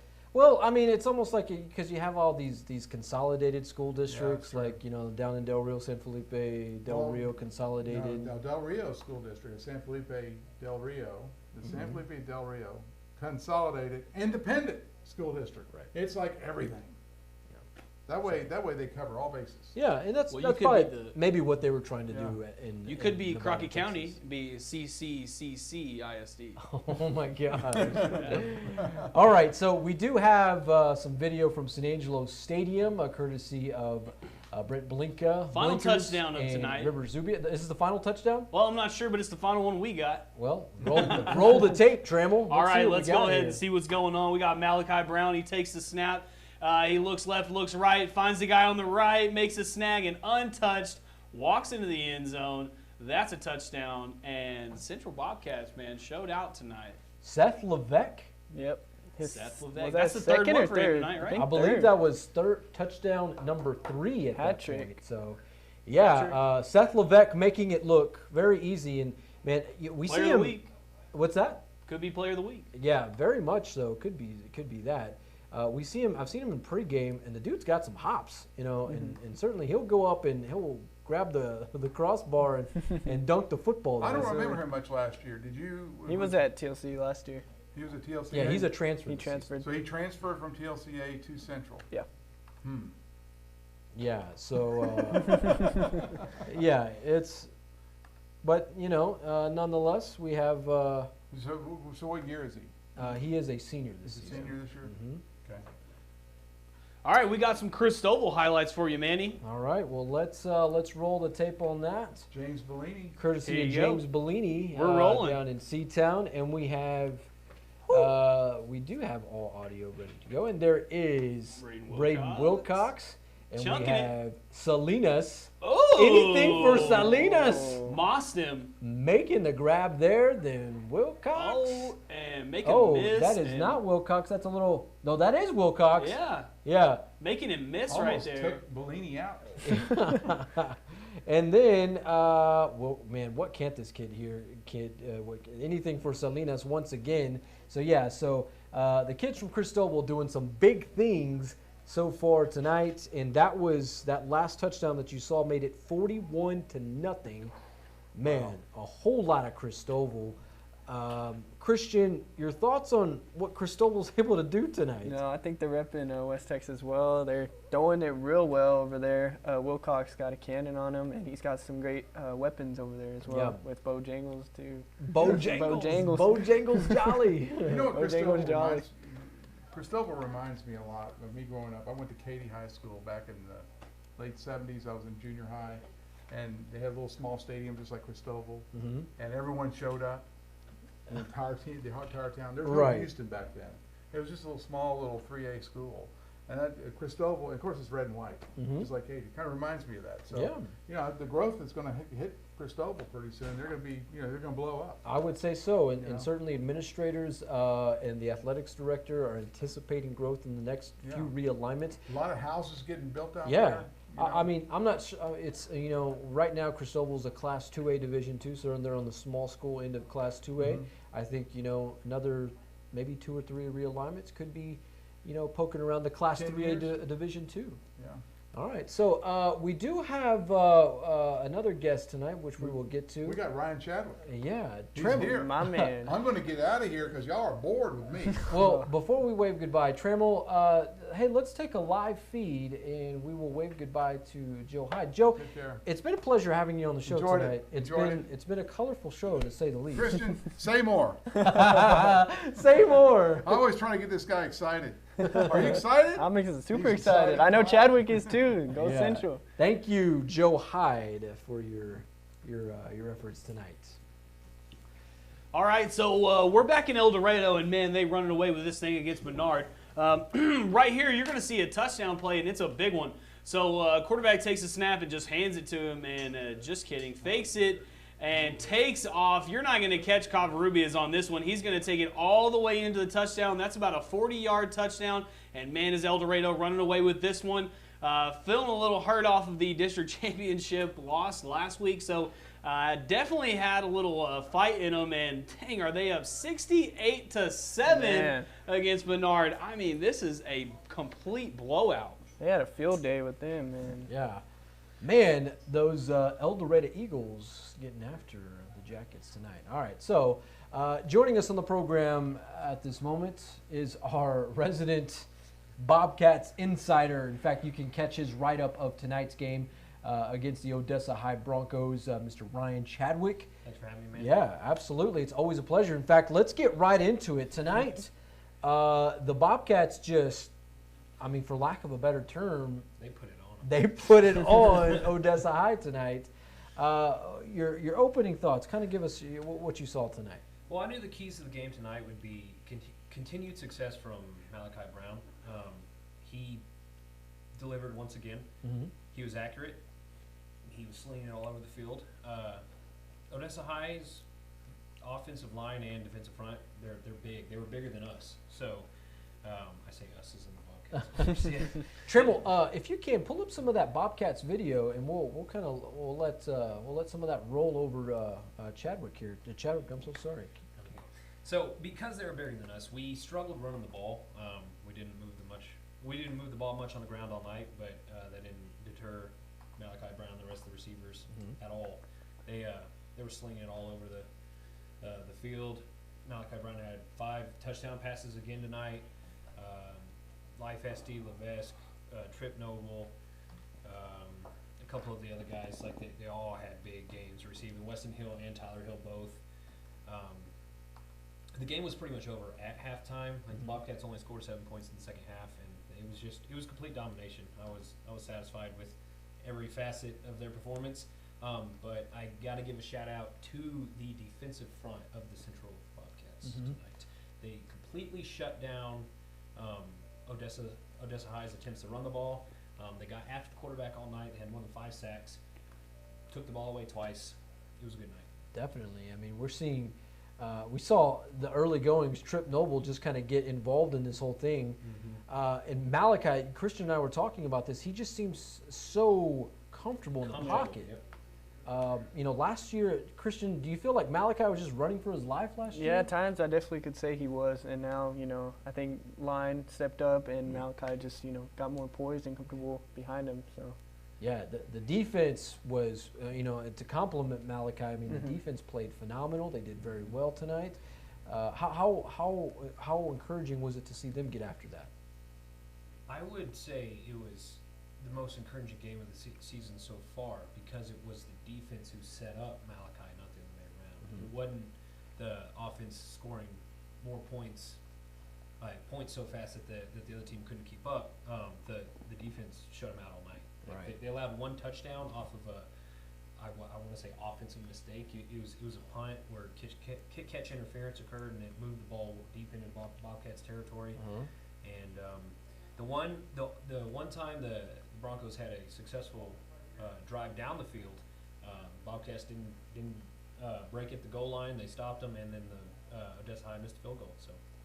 Yeah. So man, big stuff. So Malachi Brown. How many touchdowns did he have tonight? 5? 5. So once again, he tied school record. Do you feel that he might have a chance to break that at some point this season? The teams from here on out are going to get a little bit tougher. I honestly haven't watched much of Midland High's film myself, so I don't know how good they are. So maybe against Midland High, but Permian and Midland Lee are both very good. So maybe if we do well enough, we get placed up against a more like a softer team when playoffs start. You know what I mean? Maybe, but at that point, you might want to save them after the exactly. Right. Yeah, no, that's a good point. And who knows, certainly what's going on with COVID out in El Paso, because that would be the opening round matchup. I mean, who knows if they're even, if they even have an opening round postseason game. But the second round could be potentially against, South Lake Carroll if they don't win the district. And South Lake Carroll, I mean, Quinn Ewers, the QB1 there, who just decommitted from the University of Texas this week. That dude can ball, man. Absolutely. And I don't care. And he has a mullet on him too. Yes, yes, he does. A very blonde mullet. Yeah. So, man, what do you make? So, the Bobcats there. Did you get a chance to read or kind of see what was going on with Permian and Abilene High last week? I saw that Abilene High pulled off an upset. Saw that basically Permian threw an interception in the end zone. Yeah, it was theirs to win, but they couldn't handle it. Right. I mean, essentially, it's the same thing that happened with the Bobcats when what was their last non-district game? A&M Consolidated. A&M Consolidated. Against A&M Consolidated, they basically ran out of time, couldn't convert on 4th down. That's what happened with the Bobcats. So Permian, same kind of situation, threw a pick in the end zone. Yeah. That puts the Bobcats in a really good position right now. They're halfway through district. They got 3 games left. Both Midland Lee and Permian have lost 1, so they're sitting in first place right now. How do you feel? A little update from the Mojo game tonight. They actually went down. They were losing the whole game tonight against Frenship. They go down to the wire. They end up taking the lead. Frenship gets the ball late and has to go for an onside. Couldn't get it. Mojo ends up only winning by a touchdown. So this is the second week in a row that it finally goes down to the wire with Mojo. How do you see that's going to affect maybe Central? Do you think they got that final game touch that maybe Mojo don't have? What do you think, Chadwick? I think because of the first 3 teams they played this season, they know what quality football looks like. They've been in these high-pressure situations. If they get into it again, I think they're going to be ready for it.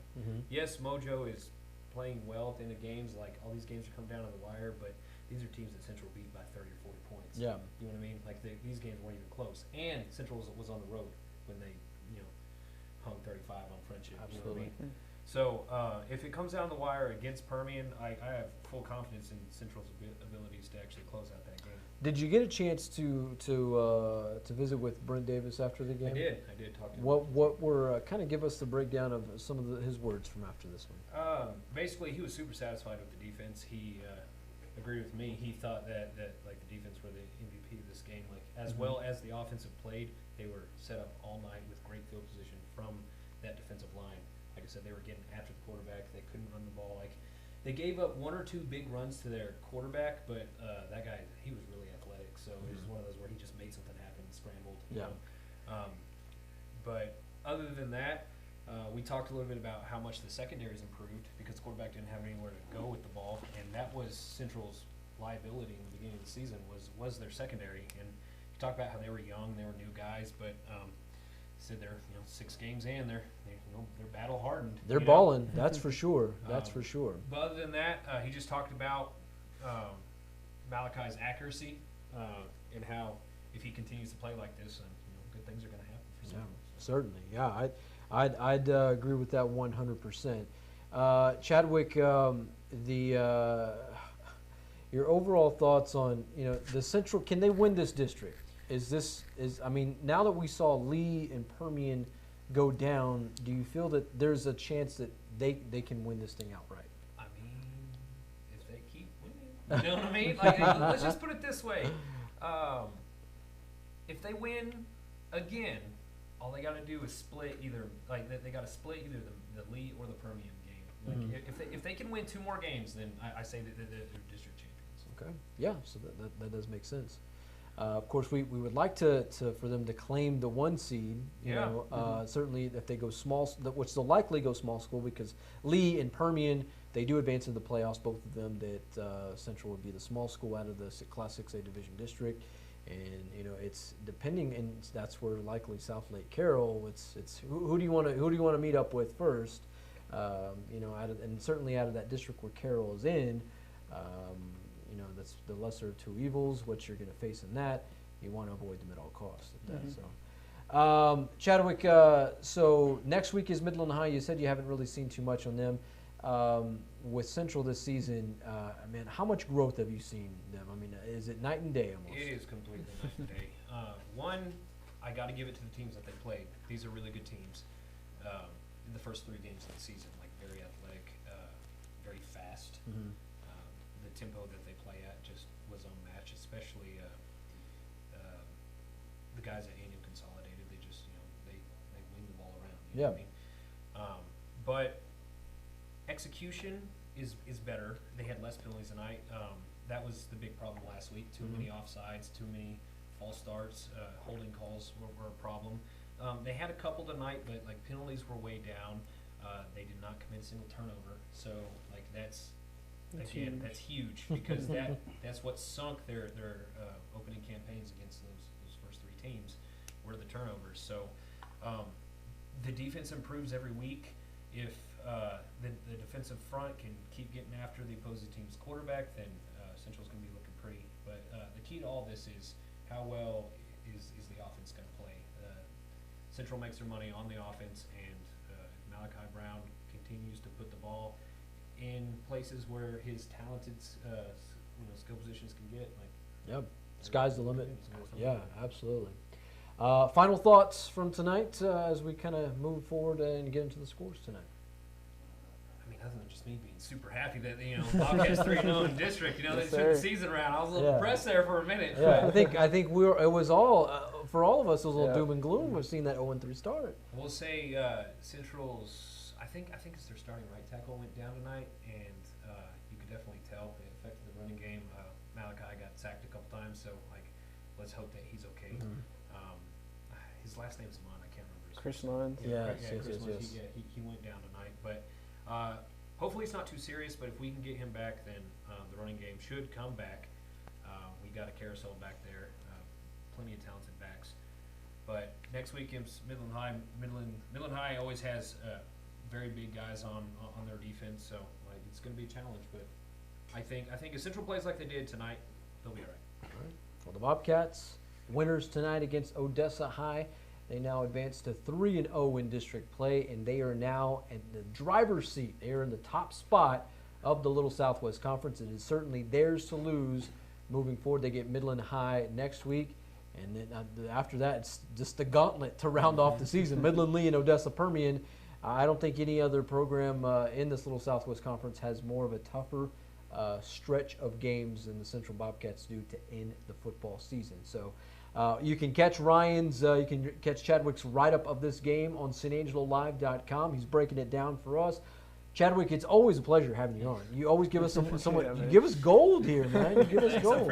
So as we wave goodbye to Chadwick, we turn it to Trammell, who is taking care of our scores. Trammell, how about you take us away for a little bit? All right, I got y'all. I'll give y'all a little bit of time to yourselves, and I'll take a little bit of time with the audience myself. We're at the San Angelo Live Scores page. That's San Angelo Live/scores. This page is brought to you by Deersky & Deersky Realtors, the real estate professionals of Texas. Call them if you need someplace to stay. I promise they'll hook you up. All right, so we'll get started at Wall and Clyde. Wall's running away with this one. Looks like they're going to come in second in district because they lost that game earlier to Jim Ned this season. But nonetheless, they did win this game, and they are rolling 29-6 in the third quarter. So Midland Lee and Abiliene, 44-19. We talked about this. The Lee Rebels, they're second place right now, right behind the Central Bobcats. So every game counts. They beat Abiliene High tonight, 44-19. Christoval, man, they beat Junction tonight. That was a pretty good one. Right now on the San Angelo Live Scores page, we had 35-0. That game is probably a little more out of reach and just about over. Central tonight, they won. They got a hold up, losing my spot here. San Angelo Central, they won 38-7 tonight to keep their district championship hopes alive. They're undefeated in district now, 3-0, and they won 38-7. So we'll keep moving through here, and we'll go to Littlefield and Bushland. Bushland, somebody maybe the Wall Hawks could see early in the playoffs. Bushland's up 35-24. That one's final. They beat Littlefield tonight. Another one, Highland Park Sherman. Highland Park's up 35-7 in the third quarter. Looks like they're going to hang on to that one. Duncanville and Mansfield. Duncanville's up big, 21-0 in the third quarter. We'll keep going here. Brady, Ingram Moore. Brady's up big, 39-28 in the fourth quarter. That's a two-score ball game in the fourth quarter. Crane beat Tornillo tonight, 50-0. Crane beat that one pretty good. Snook, 42. Granger, 6. That one's in the third quarter. Brock up big, 42-0. That's a powerhouse also Wall might see in the playoffs later on. They're up 42-0 against Pester in the third quarter. Midlothian Heritage, Stephenville. Midlothian Heritage, 28. Stephenville 14. We're going to keep going here off that one, and we're going to go to Early and the San Angelo TLCA. San Angelo TLCA, they've been struggling here as of late, haven't won too many games this season. Early came in and got the job done. They won that one 42-6. Lingleville and Baird won tonight 66-16. Ballinger at Bangs, this one was a good one. This one was for the district championship out there in Runnels County. It was undefeated Bangs versus the one-loss Ballinger Bearcats. And Ballinger won this one 25-13. They were tied 13-13 at the half, so they didn't even give up another score past halftime for the Bearcats. Forsan and Stanford. Forsan is up 28-8 in the third quarter. Grape Creek, they lost tonight against Sonora. Sonora won 44-14. They're going to go have to play Ballinger next week, and it's going to be, after what we saw tonight, we'll see how that game ends up going. Johnson City at Harper. Johnson City won that one 26-8. That one's actually still in the third quarter. Andrews Fort Stockton, this is one we've been keeping our eyes on. This is Lakeview's district. Fort Stockton is up 41-35 in the fourth quarter. We're not sure if that one's final yet, but that one's going to be whoever wins the district championship in that district. Pilot Point and Boyd. Pilot Point is up 36-7 at that one. Plainview, Lubbock Cooper up big 42-6 in the fourth quarter. San Saba, we saw the Graveyard. If you missed it, you'll get to check it out again here in a little bit. They play on the Graveyard, and tonight Coleman looks like they were laying in the Graveyard because they lost 36-10 to San Saba. Denver City Mustangs took on Kermit tonight. Denver City won 49-18. Shallow-Water Mustangs took on the Slayton Tigers. The Shallow-Water Mustangs took that one 42-0. Canyon and Dumas. Dumas won that one 20-9. Oh, man, this thing is just moving all over the place. We got Oh, sorry, I lost my spot. Gormanson, and Gorman won that one 48-22. Paint Rock at Eden. Eden won that one 59-14. We have Garden City at Grady. Garden City won that one 43-20. Lakey at Nueces Canyon in the third quarter, 34-8 Lakey. And we're going to keep going. Mason, Ozona. This is another good one here for the district championship. Mason was down. Looks like they took the leads the third quarter. We're not sure yet the exact score in the fourth quarter, but Mason was leading last time we took a look at that. Holly, Colorado City. Holly was up 33-0 in the third quarter. We're still looking at that one. Denton, Guyer, and Prosper. They're tied at 17s in the fourth quarter, and that one's a good one there. Another good one we got going is Arlington Martin and Arlington. Let me find it really fast. It's Arlington Martin versus Arlington Lamar. This one's at half. This one's actually in overtime right now, and it is going to be, I believe, it's a score. It's a tie ball game. So these two teams are in overtime. We'll let you know as soon as the game is over. And any other scores that you want to check out, you want to check out some video content, you want to check out some written content, you can check out all of this at sanangelolive.com/scores. This is presented by the Deersky and Deersky Realtors, the real estate professionals of Texas. Back to you guys. All right, Matt Trammell taking care of us there. Hey, Trammell, tell us about, let's see, you were talking a little bit about the Arlington Martin game. Yeah, so right now the last update we had from the scores desk, and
see this right here. We have Central. We have who is this? Pasadena. We have Lakeview. We have all kinds of scores and other kinds of write-ups and stuff in here. And this is all on the San Angelo Live score page.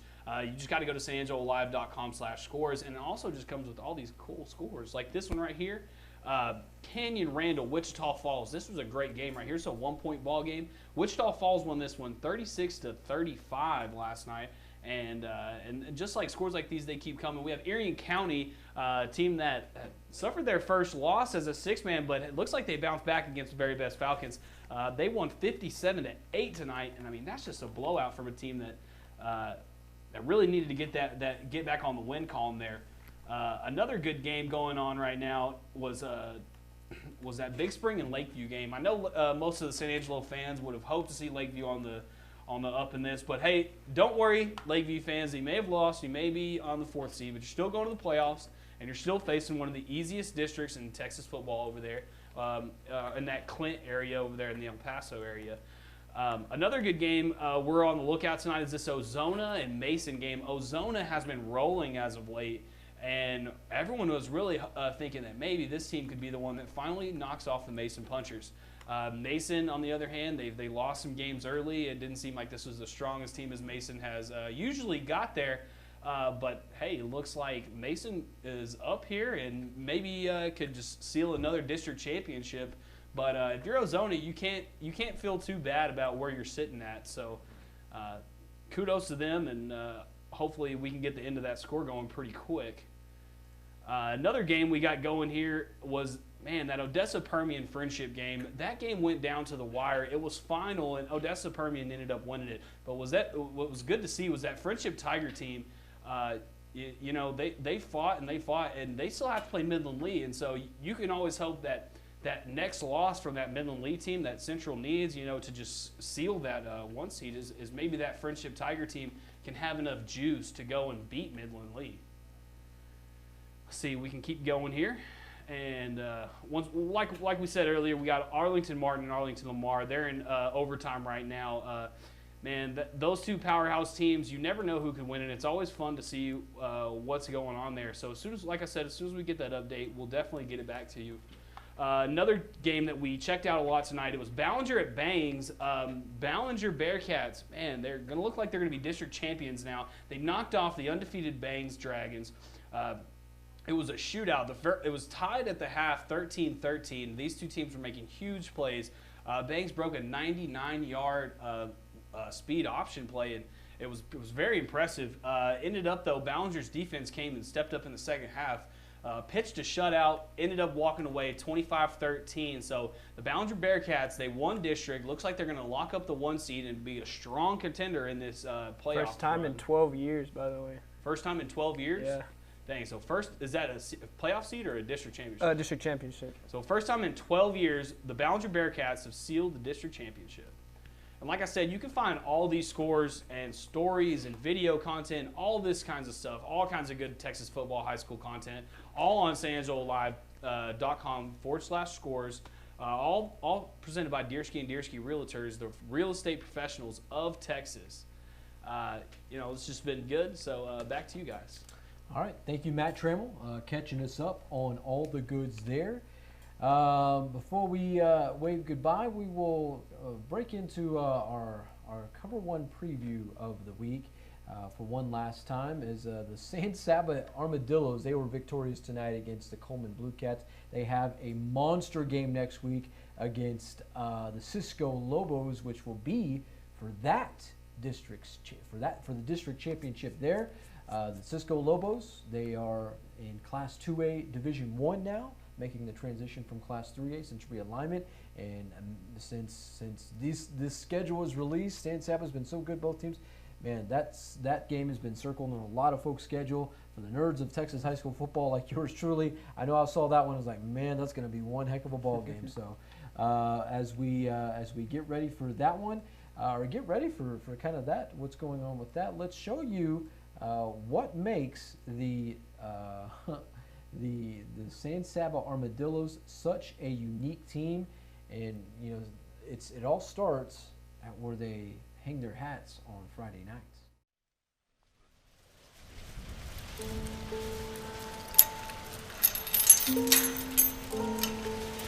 Probably in about the late 1930s or mid 1930s, I guess it was, the Rogans donated the land for the field. The problem was the old field was a graveyard,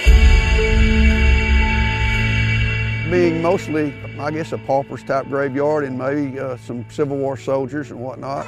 Some of the bodies didn't get removed because there was no family to claim them, so most of them were exhumed and moved out to the city cemetery.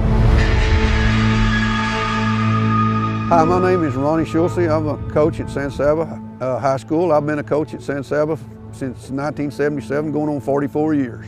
I got my information mainly from a guy named James Harkey, who played football back in those days, and James is deceased now, but I still remember the stories that he told me. And you know, he said that he remembers the bulldozers coming in to clear the land, and a few of the bodies or whatever remains didn't get claimed, so they just bulldozed the tombstones in and left them there. There weren't very many, but and then also one interesting thing about Rogan Field, that's how it's got its name, from the Rogans who donated the land.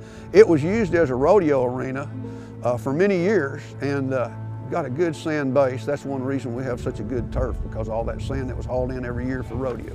Right on three, 1, 2, 3. Back in the 90s when Coach McCoy, Brad McCoy, Colt McCoy's dad was here, he kind of made a big deal out of it. Prior to that, we hadn't said much about it, and he used it kind of as, you know, the 12th man or whatever, and it worked for him. And, you know, some people were kind of against that. They put a sign up, "Welcome to the graveyard," and some folks were against that. It kind of died out. We've brought it back in the last few years, and some of those folks that were against it aren't around anymore, and so and things have changed. It's more acceptable now to the people that live here.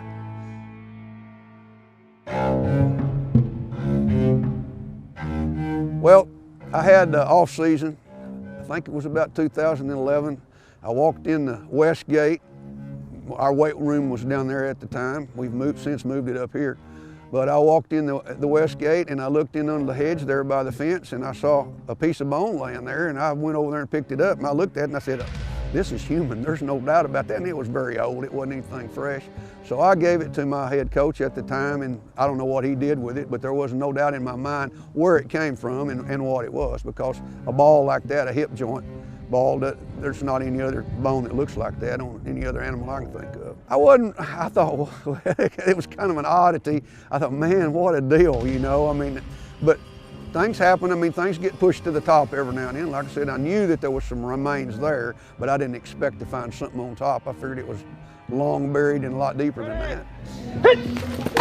Well, I've heard some other football players that tripped up out there on the yard line, tripped over the yard line, so to speak, that thought maybe somebody grabbed them when there wasn't anybody else there to do that, but that's kind of just more of a joke than anything.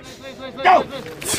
We really don't headline it like maybe we should, but we say "Welcome to the graveyard." Well, that's about all we say. We don't really write anything about it or say anything about it or make that big a deal about it. I mean, our kids love to play there. It's a good place to play football, and you know, home field advantage. If they want to make that the 12th man, then power to them.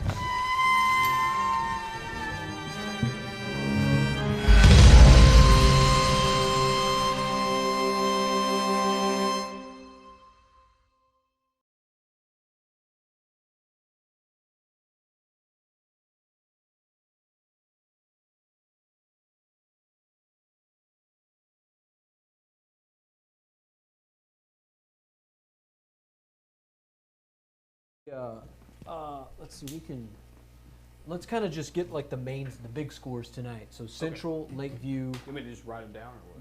Yeah, well, I'll pull them up. Or you want to just go to? I'll pull them up.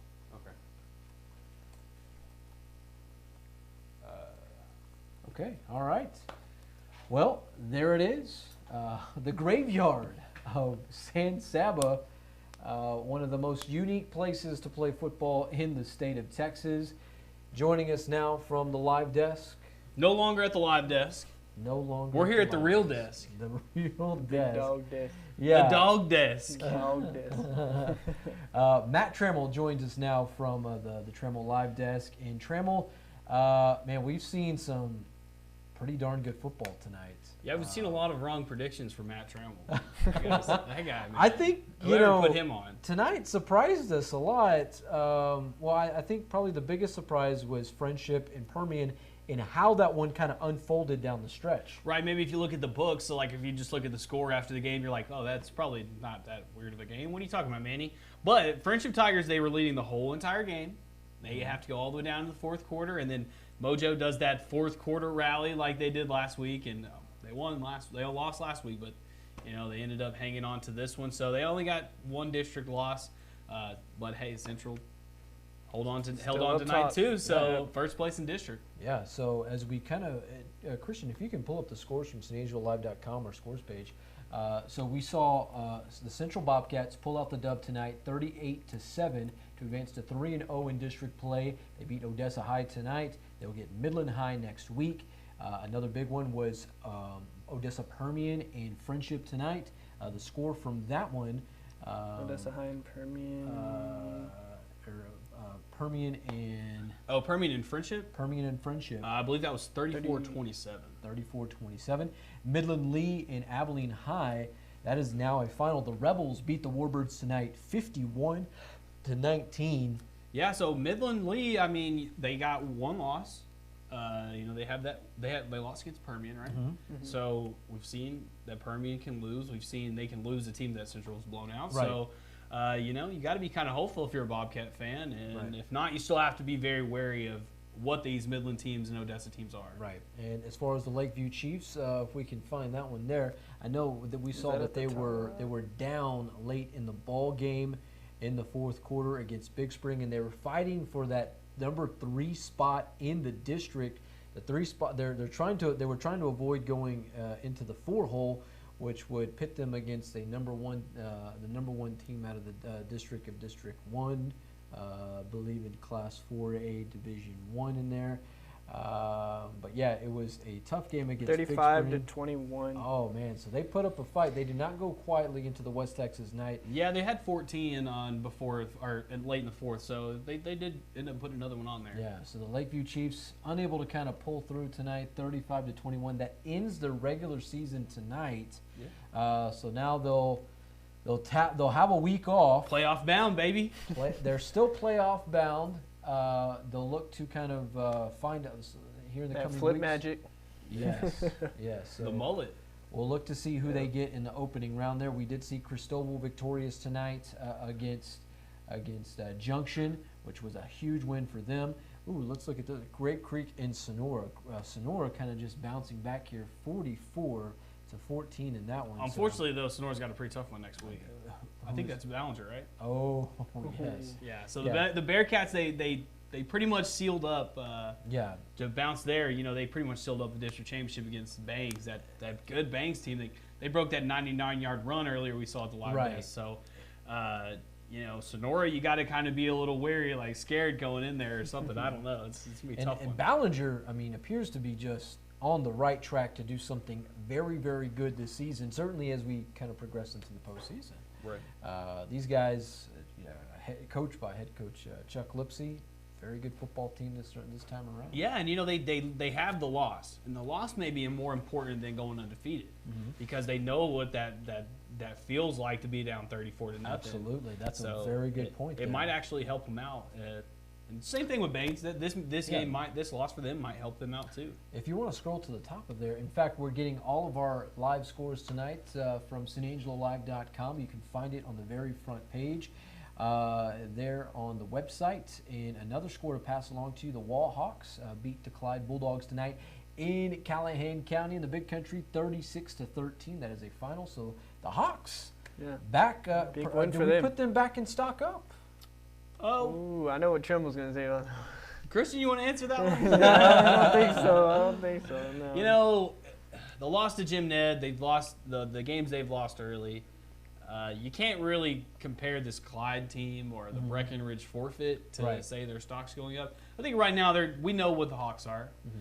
So we got to see who they got to play. We got to see their matchups before we say anything. But they'll probably win first round as they usually do. But that second round, third round, they're going to have to be playing some of those teams like those Christian schools or like that Jim Ned team that can really sling the rock. And so we'll see what happens. Yeah, of course. I don't think we can count the Hawks out just yet. Definitely not. And I believe it is. Let's see if I have this right next week. Early. I think does that sound right? That doesn't sound wrong. I think that's. They haven't played them yet, so that would be that's that would be the last one. I believe, that's to end the regular season for them. So the early Longhorns, I think that one is back at Hawk Stadium here in the Concho Valley. So we'll have a look at those guys one last time before we get into the postseason with them. And of course, the Christoval Cougars, they're moving one step closer to their first outright district title of the 11-man era, which is huge. So they're 8-man. I'm going to ask you, are they higher than 8 now? Yeah, they are. They are. You know, and that's one thing that Christoval has never really been able to do is win an outright district title since transitioning from the 6-man game. Of course, we're known as Christoval, and I say we're because that's my hometown. Always known of playing 6-man football, going back to the Jack Pardee days. If you know who Jack Pardee, Google him. Former Houston Oiler, Washington Redskin, member of the Texas A&M Fighting Aggies. So yeah, it's a big thing for Christoval to be moving in this direction. They will get Miles next week to close out the regular season. It's all those districts kind of just fall into place there. Final thoughts tonight before we say goodbye. We'll start with Christian. Final thoughts tonight. You know, saw a lot of great football tonight, a lot of great games. Go Bobcats, keep it up, and I'm excited for Week 11. Yeah, Week 11. Can you believe it, fellas? Yeah, I know. We're almost at playoff times. Well, and this year's going to be crazy because half of these teams aren't even going to be close to playoffs. Yeah, I mean, El Paso is not. I mean, they're canceling games for like the next 2 weeks. So, but I mean, like, you know, we got the playoffs for Walls starting, or the little schools are starting 2 weeks. Central's playoffs aren't going to be till 4 weeks later. We'll see after Thanksgiving because when they wrap up the regular season, it's Thanksgiving week against Odessa Permian. Dang. So that's good to hear. Thanksgiving football automatic. I right? know. It's gotta love that. True Black Instead of watching Friday. the Cowboys. Christian, why'd you have to do that? Good Lord. Trammell, final thoughts on the night. Lakeview Chiefs, I'll see you in the playoffs. Hopefully there's still a little mullet magic left in Albert Rodriguez. There's got to be. I think I think we have some good representatives of West Texas. Certainly, the Sterling City Eagles are one that we'll see in the 6-man ranks. They'll square off against Highland tomorrow, coming off just a fantastic win against Westbrook, who was the #1 team in the state up until last week. The Central Bobcats, man, I love what these guys are doing. I think I don't think the ship has been completely righted yet. I think we'll find out certainly after Midland Lee. I think that is the measuring stick of how good this Central team is this season. If they can, I'm not even. I'll say this, you know, it's either boom or bust with them. They have to win that football game. Absolutely. If they lose, you know, it's okay. You know, Right. that is what it is. But if they win, I think it will show us how good they are and how far they can advance to the playoffs. Because based on who they'll face in the opening round of the playoffs, which will be an El Paso team. Yep. You know, and then they'll go back from the draw from the DFW pool, Right. and then they'll, you know, if they can get past that, the third round is theirs to get. Yeah, and you know, I heard you say South Lake Carroll earlier, and if you want to look at sanangelo.com/scores, South Lake Carroll won tonight. Only gave up 3 points. Oh yeah, blew out. Yes, South Lake Carroll is the real deal. So. I saw them last season, and they had a lot of those same playmakers that are on this team this season, certainly with their QB1 Quint Ewers. Like we said earlier in the program, he decommitted from the University of Texas this season, or just this week, after last week throwing up the horns on his way into the end zone. So I don't know. Where's he going? It's Who knows? undecided at this All point. right, So Nick he's- Saban, you yeah. calling? Trevor Lawrence is leaving Clemson. His tight end from last season, Smith, he made his way down to College Station to Aggie Land. Oh, nice. So yeah, That's terrible. that's terrible. So before this, next week, Christian, the Bobcats, they get past Midland High. Absolutely, I believe so. They have to go on the road next 2 weeks. That's fine. I think they'll do the job. Walking past them. Walking past them. Okay. All right. So, big game next week for the Bobcats. I think they will also get past Midland High. In fact, we're going to have to revisit stock up, stock down this next week. In fact, we might have Spoilers. Somebody's going to pick Central. Somebody will do indeed. All right. So, hey, it's been fun. It's been real for Week 10 of the Texas high school football season. I'm Manny Diaz. Matt Trammell. Christian Gabaldon. All right. Until Week 11, good night. God bless. We'll see you then.